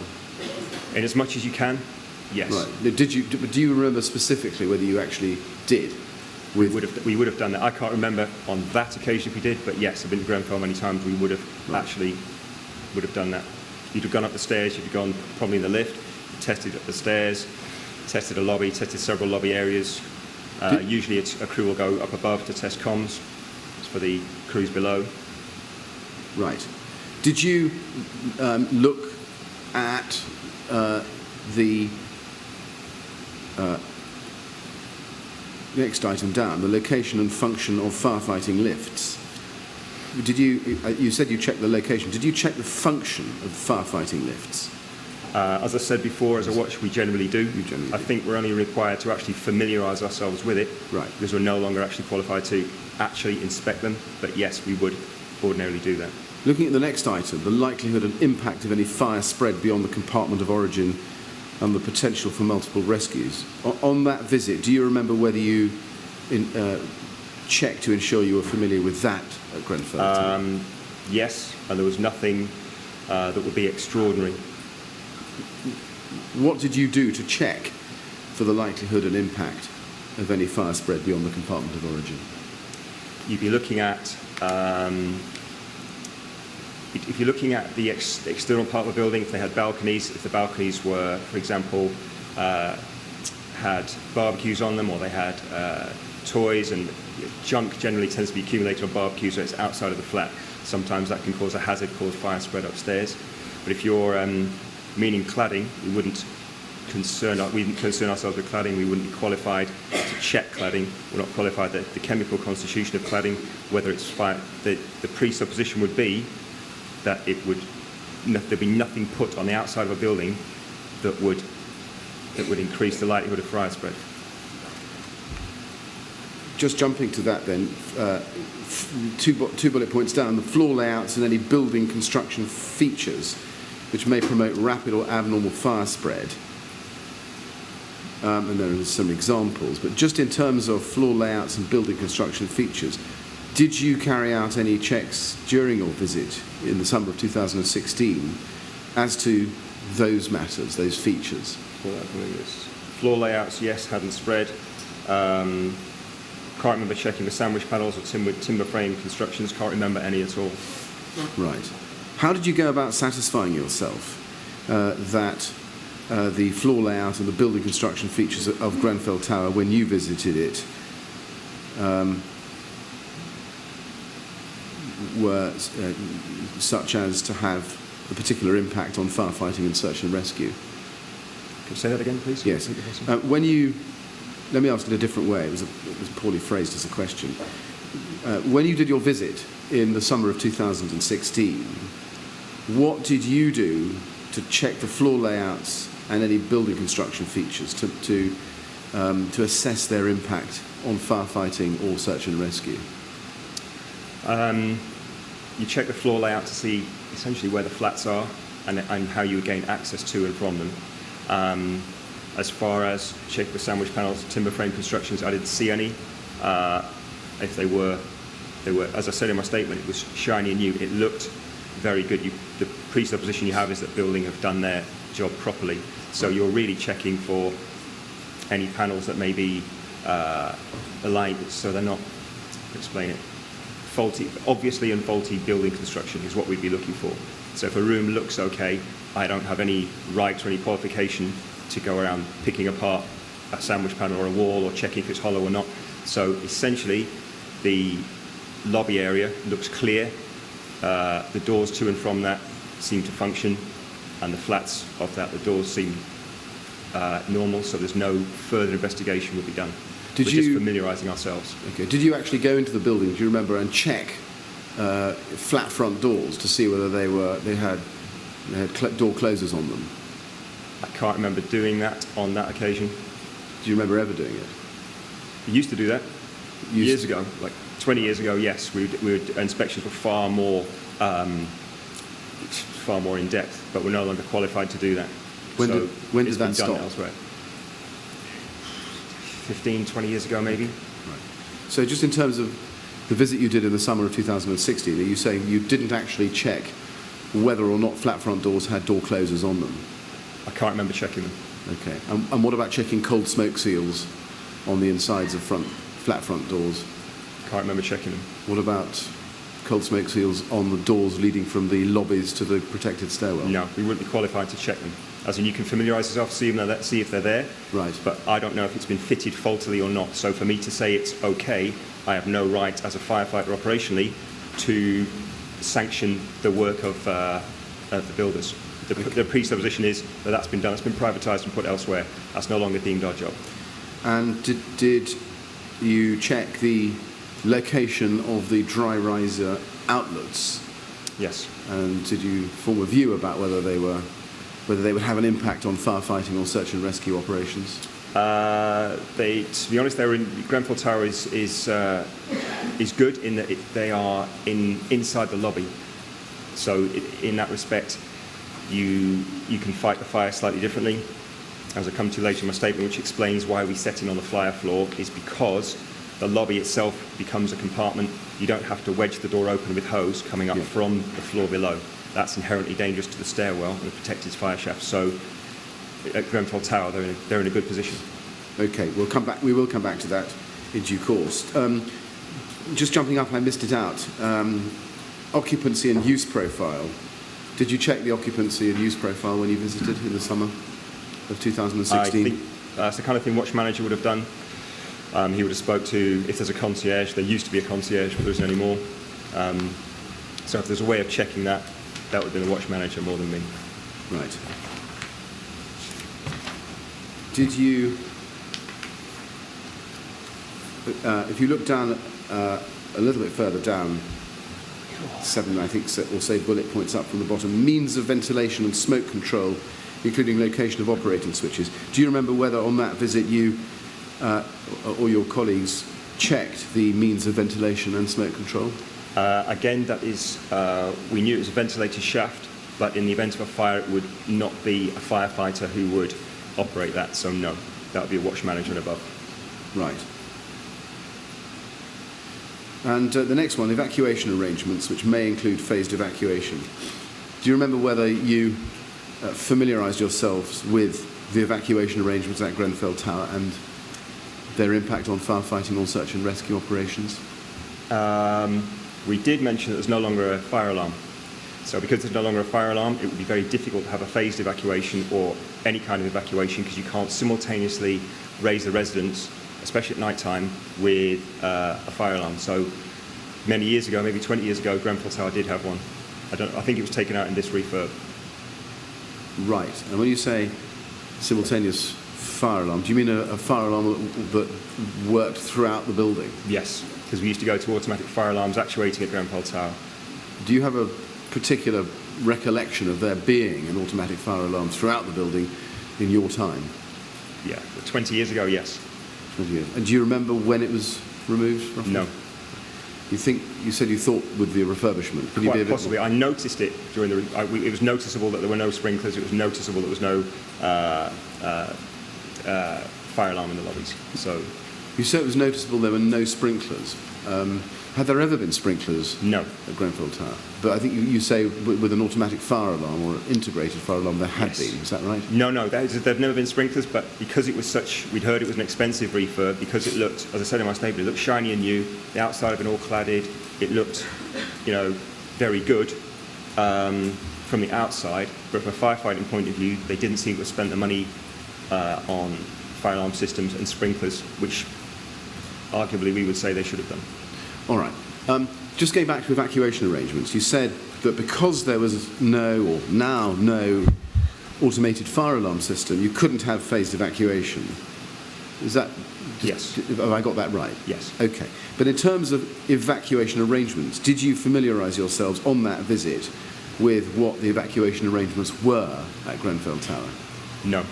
It would be because there's only one firefight, there's only one stairwell. So evacuation would have to be via that stairwell. Right. Did you think about how that might impact on firefighting and search and rescue operations in the event of a fire? It will make it incredibly difficult, as it did on that night. Yeah. So if you have 200 residents coming down a stairwell, which is not much wider than a domestic staircase, it would be almost impossible for firefighters to get up to A, fight fire, or B, to help people who were stranded. And is that view that you have just told us about, that it would make it incredibly difficult, is that a view you had at the time of this visit? Do you remember having that thought at that time? Yes. Yeah. Was that something that you reported to your station manager? Without sounding facetious, it was self-evident, it was obvious. So a lot of residents, narrow staircase. For there to be an evacuation, there's certain formulae available, where if you're building a building, you'd have a staircase, so many people, so many rooms, the staircase would have to be this wide to allow ingress of firefighters, egress of residents. So Grenfell Tower was made in the 50s, I think. So clearly you can't magic up a second stairwell. You have to work with what you have. Grenfell Tower is not particularly suited to evacuation. Right. And 3 bullet points on potential communications problems is on the list as well. Yes. See that as highlighted. When you went on your familiarisation visit, did you take any steps to ensure you were familiar with any particular comms problems? Usually we'll send a team further up in the lift lobby, and we will have communications between someone level 2 and level 15 or whatever. Also on jobs we've had at Grenfell Tower, I've never noticed any particular comms issues. Okay. And on the visit, did you actually do a test, a comms test? We would have done, yes. You say you don't would have remember done? doing it on that visit, but we almost certainly would have done. Right. And what was the result? Do you remember? There was nothing unusual. Right. Now, you mentioned earlier on in your evidence this morning cladding. At the time of your visit, July 2016, did you yourself or your colleagues, to your knowledge, have any thoughts about what risks to Grenfell Tower the exterior cladding might have posed? No, absolutely none. Okay. Have you heard of a fire at Shepherd's Court? Shepherd's Bush Court, yes. Yes. Were you called out to the fire? You were? Yes. Was that at the same time as Charlie Batterby and Mike Dowden? Yes, we probably posted different stations, but that day, but yes. Right. And what do you remember of, what was the experience you took away from the fire at Shepherd's Court? I was in, I think, the first fire flat. We were damping down. It was a very intense fire. You could tell by the damage done to the compartment we were in. But essentially, Shepherd's Court was not extraordinary. It's extraordinary in that it jumped 1 or 2 floors, and I believe that was by the window. By the windows, it jumped upwards. But in many ways, we stopped the fire on the 2nd or 3rd floor, so it wasn't deemed extraordinary in that we'd managed to do the job.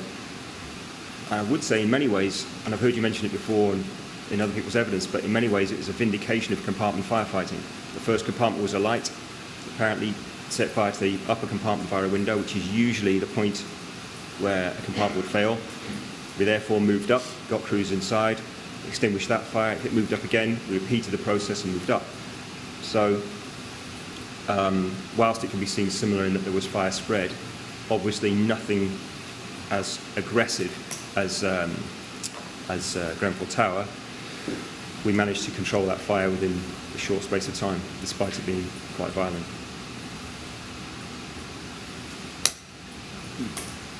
After Shepherd's Court, do you remember ever getting any training on the lessons learned as a result of that fire? No. Do you remember any intelligence or even chit-chat or gossip around the mess table about the lessons learned at Shepherd's Court? No. Nothing, no. Did anybody give you any training or issue any guidance or intelligence after Shepherd's Court about the need to understand what products are being used in a facade system on a high-rise block? No, none whatsoever. Did anybody tell you that new construction material or methods of construction being used in facades was something on which the London Fire Brigade had a limited understanding No. in terms of their fire behaviour or performance? We had no understanding at all. Nothing. At watch level.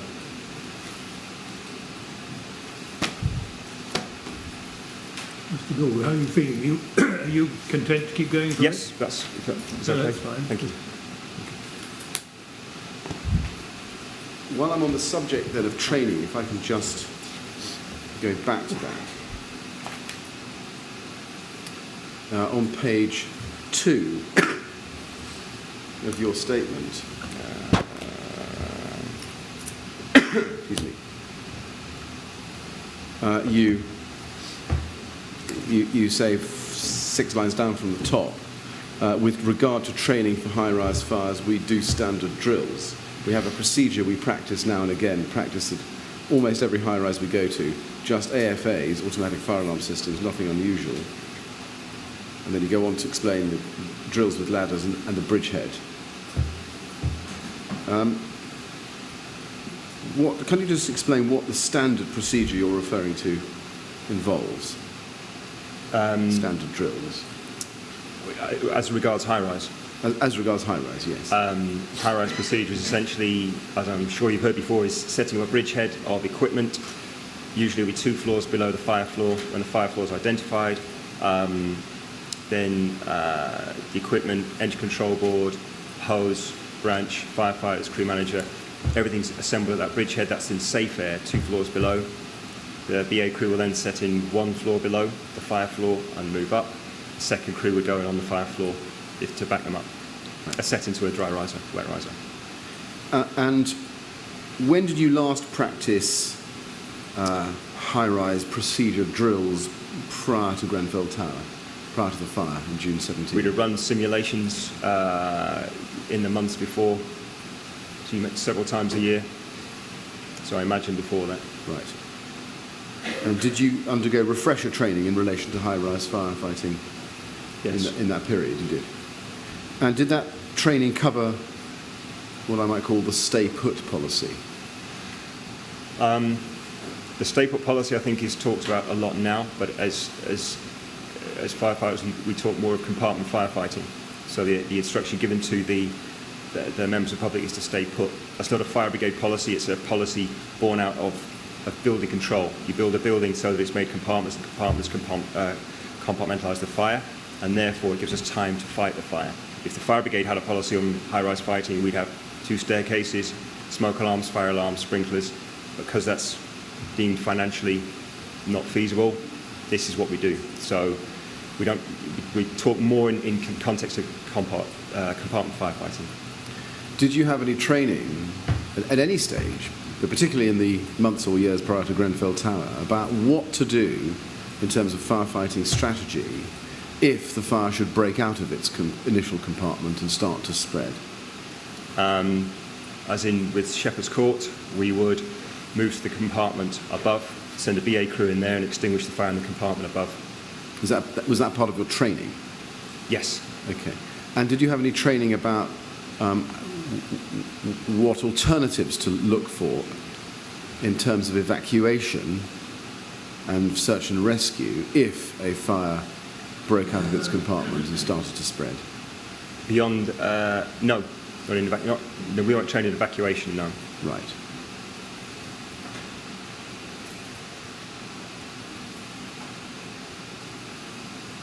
You say on page 2, about halfway down the first main paragraph, I've attended quite a few high-rise fires before, but nothing out of the ordinary. I've had 1 or 2 that have spread to the floor above, where windows were open, or you were just a bit unlucky, or there were extenuating circumstances. In those instances, what high-rise firefighting procedures did you follow? The same procedure as was put in place in Shepherd's Court, so you insert a BA crew in the compartment above to extinguish a fire. Usually it is through open windows, summertime. Right. So that's usually what we do. Okay. At Shepherd's Court, were there sector commanders in place? I don't know. You don't know? Okay. In the instances that you refer to in your statement, was the advice do you remember, to residents to remain in their flats or something else? It would have been. I don't remember any mass evacuations occurring at all. Right. Do you have any memory or recollection of? No. You don't.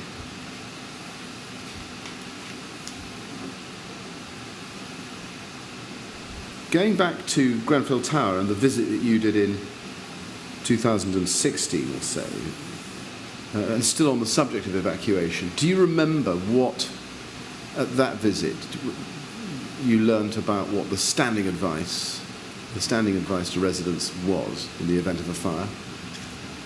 I don't remember anything specific for Grenfell Tower, no. Okay.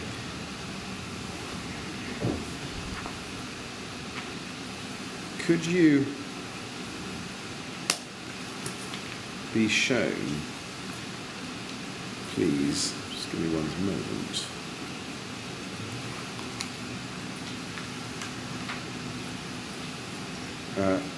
Tab 12 of the documents bundle,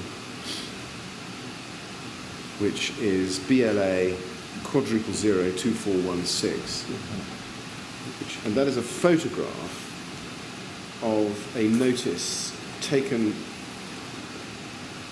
from within Grenfell Tower in the lift lobby on, we believe, the third floor.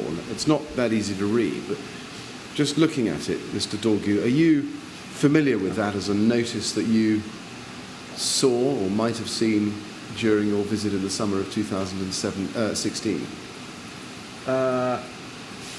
Familiar with them, yes. Okay. Does it trigger a recollection? No, no actual recollection. No. It doesn't. Okay.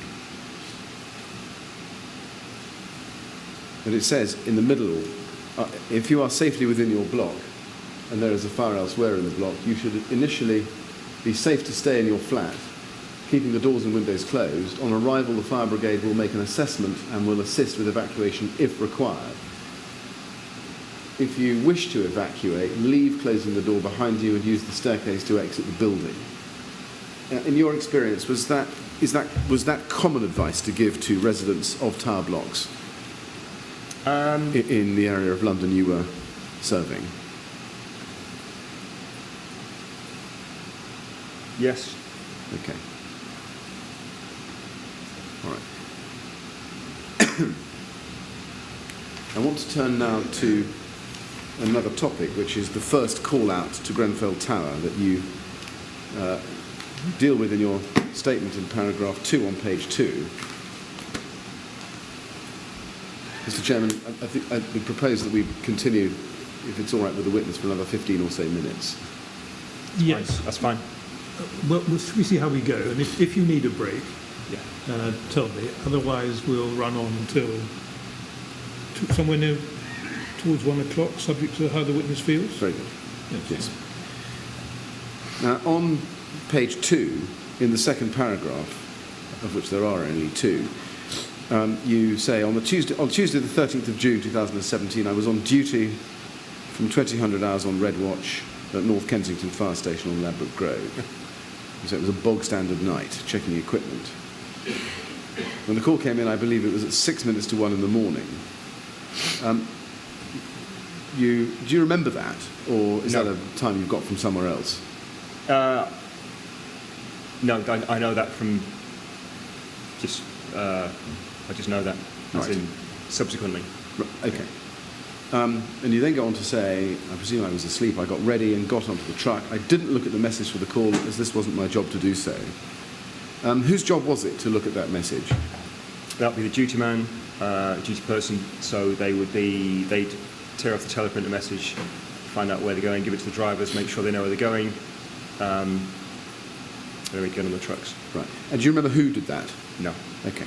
And you go on to say the call was to a fire in a flat, fridge freezer alight, and I was detailed to ride pump G272. Do you remember who gave you the information that it was a fire in a flat, fridge freezer alight? It would be the crew manager, Chris Secret. And did he say that to you, or did you read it? He would have said that to me, yes. Do you remember that, or No. are you? No. You imagine? I'm presupposing what would ordinarily happen on a shout, on a fire call. So that's what he would do. So we know what we're doing. Okay. You say in your statement, fridge freezer alight. Just casting your mind back to what Chris Secret told you, are you sure, or are you confident that he used the words fridge freezer? No. What do you remember? It might have been fridge or a freezer or a fridge freezer. I don't know. Okay. Sorry. Now, you were on G272. That's the pump. Yes. Yes. And can you remember who else you were with? Chris Secret, crew manager, Tom Abel driving, I think. Justin O'Byrne and Alex Decent-Albany, Yeah. I think. And you then go on to say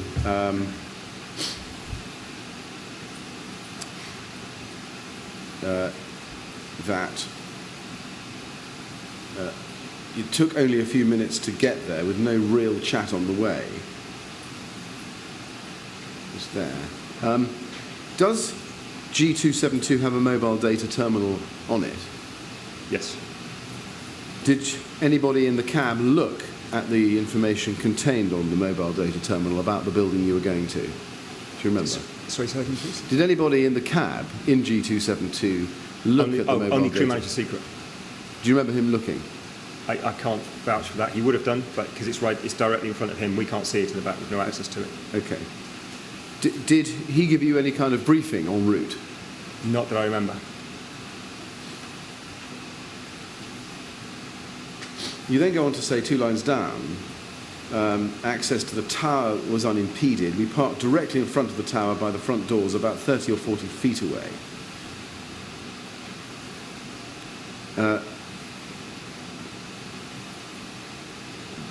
Where was that in relation to G271? Do you remember? Directly behind them, I think. I think they arrived seconds before us. We were following them, so I'm pretty sure pump ladder was in front. Okay. And who was closer to the dry rising inlet? Do you remember? By a few feet, the pump ladder, I imagine. Okay. And were you further away from the tower or nearer the tower than G271? Almost parallel to it, so Right. equidistant, really. Now, you say that 3 lines up from the bottom, we were first there and set out hoses and water.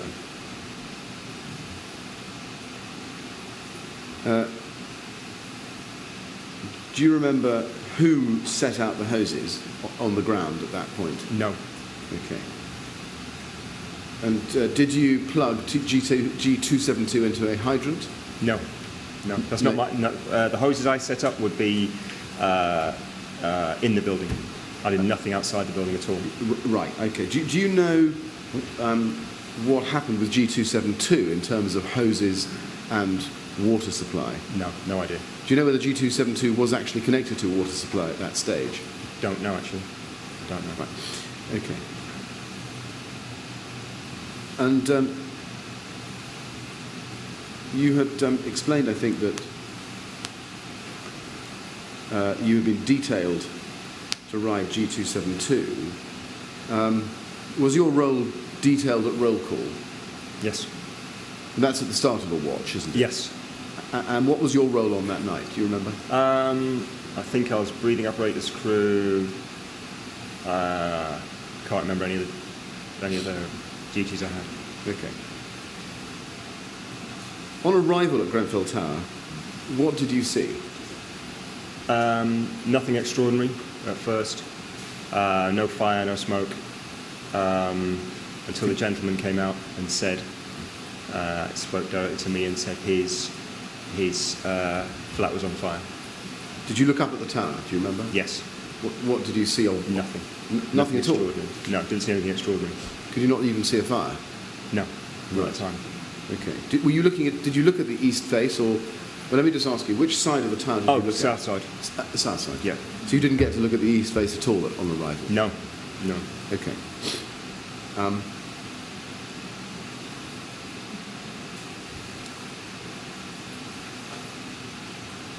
But the bottom of page 2 of your statement, you say, a guy outside was screaming that his fridge was on fire.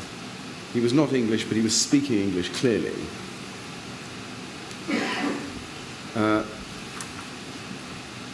Did anybody confirm that with him? Yes. His fridge, who was that? Me. You did? Yes. Could you just give us an idea of the conversation? How did it go? The conversation would have gone as if I ever see someone who's traumatised, their flat's on fire, the first thing you want to know is where's the flat, which flat is it? So regardless of how many people are in it or what's burning, you have to know the location of the fire because that dictates everything that follows. I asked him, secondly, if anybody is in there. Has he any family members there? Anybody sleeping? Anyone with any mobility problems? He said there was no one in there. When I asked him what was on fire, he said it was his fridge. And got any other information I could from him. Asked him what he'd done. He said he'd shut the doors and windows. He'd come out. He'd left his flat straight away, and he'd left immediately. I think he was still on the phone to the control. I see. So when you spoke to him, he was on the telephone, was he? I think you have a recording of my voice speaking to him. Yes. Well,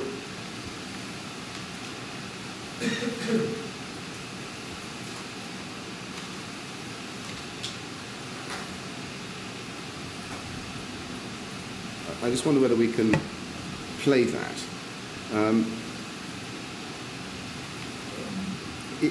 I wonder whether, Mr. Documents Manager, you could play the audio of the call. Mr. Meyrick, before we do that, I think you ought to explain to Mr. Dorgu what you're going to do and what he's going to hear. Yes. In case it's going to cause some difficulty. Yes, I will certainly do that. Mr. Dorgu, what I was proposing to do now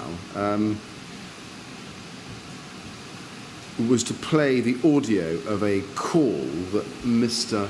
Kabede, who is the tenant of Flat 16, made to control, and we've got it timed at 1 o'clock and 21 seconds.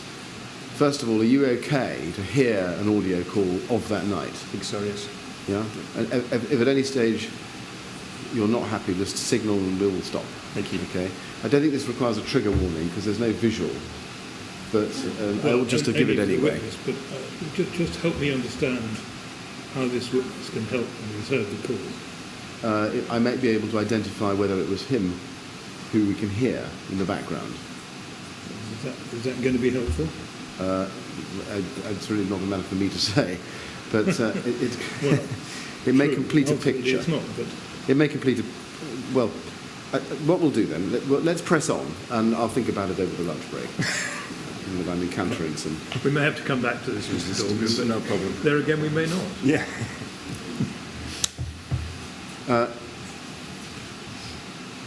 Do you know which other firefighter was with you when you had your conversation with the individual? Possibly Watch Manager Dowden was close by. Right. Possibly behind me. Okay.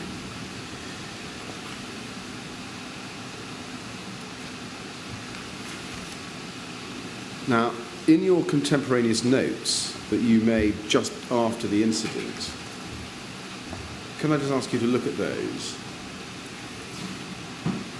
They are 3 pages in length, and I just want to show you page 1. Those are that's the first page of your contemporaneous notes. Yes. Can you read them? Yes. We'll highlight the bit I want to ask you about. If you go down the page, you say, on arrival, this is there, just in the middle, on arrival, residents were leaving, and a man said, well, perhaps you could read that for us. That's probably On arrival, interpolating. residents were leaving, and a man said, it's on the 4th floor, flat 16, said his fridge was alight. He said no one was in the flat. Right. Now, what I wanted to ask you about was residents leaving. Now, can you remember how many residents you saw? No. Leaving? Maybe a handful, 2 or 3. Nothing extraordinary. okay. Nothing that would make you think something major was happening. And where were they? Do you remember? Coming out the main door, Right. so down the stairs. And do you remember whether at that stage, well, what condition were they in at that stage? They were fine. Right. And you then say in your statement, going back to it,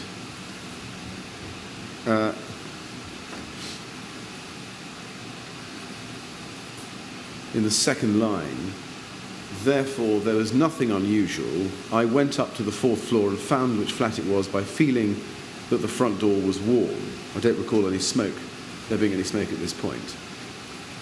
I think it was flat 116 on the 4th floor. Now, first of all, that number, 116, is flat...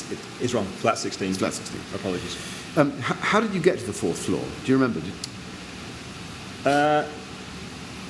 No. No. Do you remember whether you took the stairs or the lift? I thought I took the stairs, but apparently there's footage of me in a lift, I think. Yes. Well, let's just work this through. Are you okay to look at CCTV stills? Yeah. Okay. Can we start with tab 1, which is CCTV camera 4 at 010116, subject to adjustment, which is INQ 120.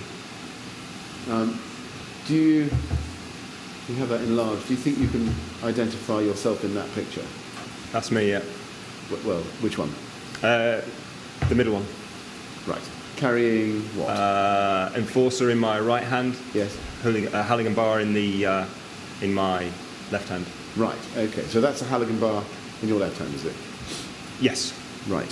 What's the just to remind us the difference between an enforcer and a Halligan bar? An enforcer is basically a small battering ram, handheld battering ram. You see it in my right hand. You hold it with 2 hands and you smash into the door frame or the door jamb. A Halligan bar is basically a long bar like a jemmy, but it has an adze at one end, like a flat tongue at one end. You can wedge open a door. It's quite handy. You can break hinges with it. So it's different ways of breaking entry, basically. Right. So you do less damage with a Halligan bar than you do with an enforcer. Would, yes. Right. Okay. Then the next picture is at 010119, which is INQ 121. And I think we can identify you on that picture, but you'll probably do better than we will. So I'm the second one from the bottom. Right. Again, with the enforcer in your right hand. Okay. And that's at 010119. And then the next one is at 010158, which is INQ 122, starting to enter the lift. I would say I am second from the left. Right. Okay. So second from the end of the queue going into the lift. Yes. And then the next one is the C18, the camera lift at 010215 or thereabouts, which is INQ 123. Now that's rather a difficult picture to make sense of, but do you think can you remember being in the lift in that sort of crush? No. No? To be honest. I mean, impossible question, but do you think you might be able to identify yourself in there? No. Right, didn't think you could. All right, and then last one, there's CCTV 18 at 010259, INQ 124, which is an exit from the lift. It would be, I would say, the ones either side are crew managers, so that's Batterby and Secret. The one in the middle is Dave, because he's small. Right. The one nearest doesn't look like me because the torch is slightly different, and I think they're wearing a BA set, so I'm not sure I was in that. Right, okay. So by a process of elimination, having shown you those pictures and doing the best we can, how do you think you got to the 4th floor? The likelihood is that I walked because I don't like lifts. Okay. We have a lot of people trapped in lifts, and they just tend to be unreliable as it was that night. So given the choice, I'll tend to walk 3 or 4 flights myself. Okay. And I wasn't carrying heavy equipment, so it was easy to go up the stairs. Now, you went straight to you say in your statement you went to the 4th floor. So did you not stop on the 2nd floor? I would have dumped my equipment at the bridgehead on the 2nd floor and then moved to the 4th floor. So the guys would have come out of the lift at the same time as me, if indeed we travelled separately. And we would have dumped our equipment in the same place. Do you remember whether there was anybody at the 2nd floor when you arrived there on your way up to the 4th floor? No. But I remember I would have spoken directly to crew manager Secret to tell him what I was doing. So, yeah. Okay, that was my next question. You think you told crew manager Secret you were going to the 4th? Yes, without doubt, yeah.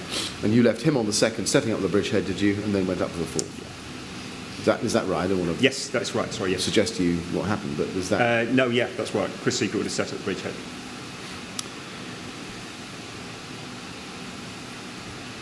Now, in your statement, you say, I plugged, this is 4 lines down from the top of page 3, I plugged into the dry riser as it was a protected stairwell.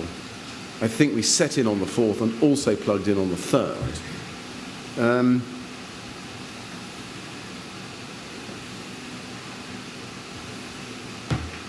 Did you, which did you do first? We did the 4th floor first, because I went up to check the flat, make sure it's the right flat. So just slowly walk me through what you did. You get to the 4th floor. Dumped my equipment at the 2nd floor, because I'm not going to use braking equipment by myself to open a fire door by myself. So I then made my way up to the 4th floor. The most important thing is to find out the location of the fire. If you look on the fire doors to the 4th door lobby, there's smoke panels, glass panels, which allow you, reinforced glass, allow you to see the conditions inside the lobby. Completely clear, absolutely fine. Walked in, moved down to the right, located the door, it was 16, as the man had told me. The door wasn't hot, it was maybe a little bit warm around the middle, but I could smell smoke. Couldn't see any smoke, but I could smell smoke burning inside. Therefore, I didn't check the letterbox or anything else, just knew it was that flat. Confirmed to the guys by radio, this is the flat, it's 16, 4th floor. Ran down, Dave Badillo, Justin O'Byrne would have helped me get hose up, 2 lines of 45mm hose, set into the dry riser on the 4th floor. Okay, so you just described going into the 4th floor lobby, checking the door of flat 16. And did you then come out of the lobby and go down the stairs again? Yes. Yeah, got hose. And then, so who brought up the hose, the 45, that you were going to set into the 4th floor? Most likely Justin O'Byrne and Dave Badillo. Right. One or both. Okay. And they came into the lobby on the 4th floor, did they? Yes, I think so, yes. And who actually physically set the hose into the dry riser main outlet on the 4th floor in the lobby there? I think it was me, but if they said it was them, that's equally plausible. Okay. And what then happened with the setting in on the 3rd floor? Who took charge of that? That's where my statement is incorrect. I think I say I set it on the 5th floor, when in actual fact it's the 3rd floor. So I went down, having set it on the 4th floor, flaked the hose out, told the team to go in.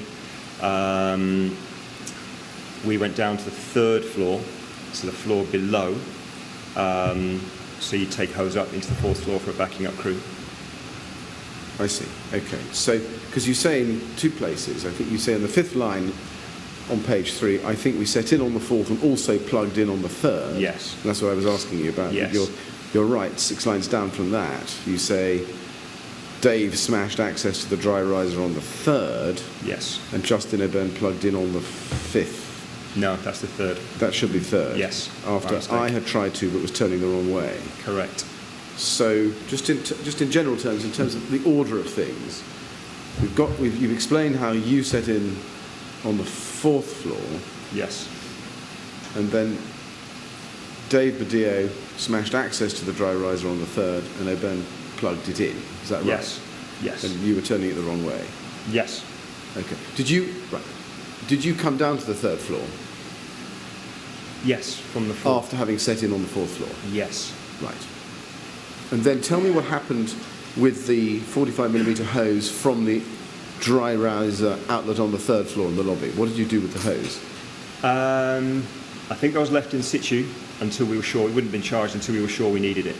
So ordinarily, a 45mm jet is a suitable way to attack for a flat fire, even a several room flat fire. You shouldn't need backing up, but we always belt and braces. Okay.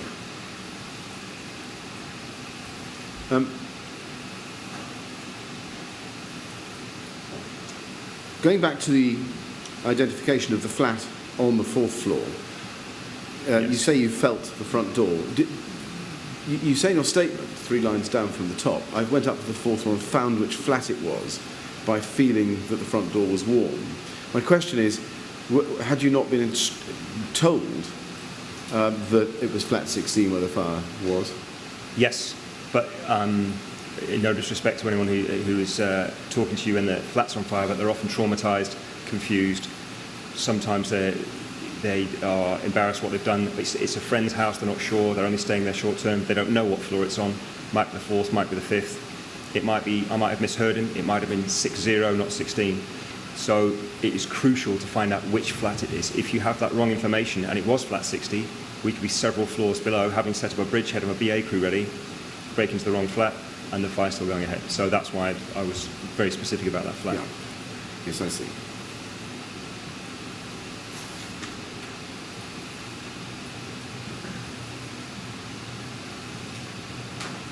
And once you'd plugged in on the 3rd floor, or rather once Justin O'Byrne had plugged in the hose on the 3rd floor, where did you go next? To be honest, then we kind of waited. So the BA crew, I'd ushered them in, Charlie, Batterby, Danny Brown, into the 4th floor. I remember telling everyone to come back. So we were all behind the fire doors in a protected stairwell. Moved down to the 3rd floor, set in the hose, and then waited. I don't think we charged the 3rd floor hose because it would be a waste if you did that. You'd obviously lose pressure on the line above. So unless you need it, you wouldn't charge it. And essentially we waited. So we could have moved down to the bridgehead, but because we're in a protected stairwell 1 floor below, we thought that was sufficient cover. Right. And plugging in on the floor below the floor of fire is, I think, standard practice for high-rise fires, is it? The initial entry should be made from the floor below.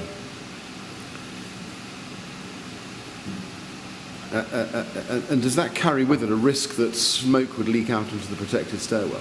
Yes, it's inherently dangerous for that reason. Was there a reason why, having set in on the 4th floor, because it was, as you say, it was safe to do so, you also felt it necessary to set in on the 3rd floor? Set on the 3rd floor, like I said, it's simply to back up the 2nd crew. So if they do get in trouble, if they lose water, if they find there is casualties in there and they need help, or the fire is overwhelming them, you've got a backup crew to come up from the 3rd to help them. Right. So you're lucky in some respects in Grenfell Tower that the 4th floor has its own dry riser, and because it was safe to do so in the lobby, we plugged on that level. But as soon as you open the fire doors, you're compromising the stairwell. But we didn't actually do that. We waited on the 3rd with the hose and the crew. We'd only go up if they were needed, which they were. And did it take long for water to become available in the 4th floor hose? Do you remember? Not especially long that I remember. Okay. Now, in the second main paragraph on page 3 of your statement, you say, I hung back. Well, you say, I hung back in case of backdraft. Yes. Can you describe where you were standing when Charlie Batterby and Danny Brown went in? They would be on the 4th floor. I would be 1 floor below, possibly in the lobby area, possibly on the stairwell, protected stairwell. Okay. So by that answer, can we take it that you didn't then see them going into... No. Right. There's a risk when they open a compartment, if the backdraft conditions there, they oxygenate that atmosphere, it then can... it'd be extremely dangerous for any personnel in that area. Right. I see. And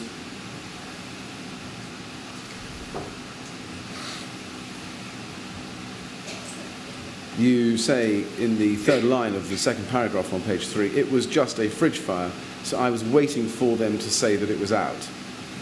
Yes. I thought they were taking their time, as it usually takes 15 minutes tops. I remember thinking, come on, it's just a fridge. Just pausing there, you were in the 3rd floor lobby or on the stairs of the 3rd floor, as you just told us. How would you receive a message from them? How would I receive a message? How are you expecting to receive a message from them? I wouldn't expect to receive any specific message from them.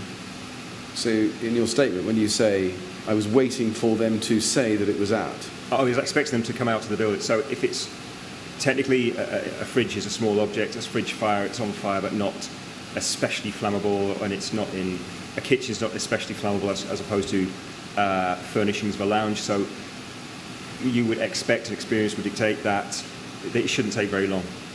And Right. therefore they'll come out and tell you they're done. That'll be fine. Yes, okay. Mr. Dorgu, now may be an appropriate moment for a break. If that suits you, does it? Yes, it does. Mr. Chairman, certainly. Well, I'm sure it suits you, Mr. Dorgu. We'll break now and we'll resume at 2 o'clock, please. Thank you. And I must ask you not to talk to anyone else about your evidence or anything relating to it Thank you. over the break. Is that all right? Thank you very okay, much. you'd like to go with the usher, please?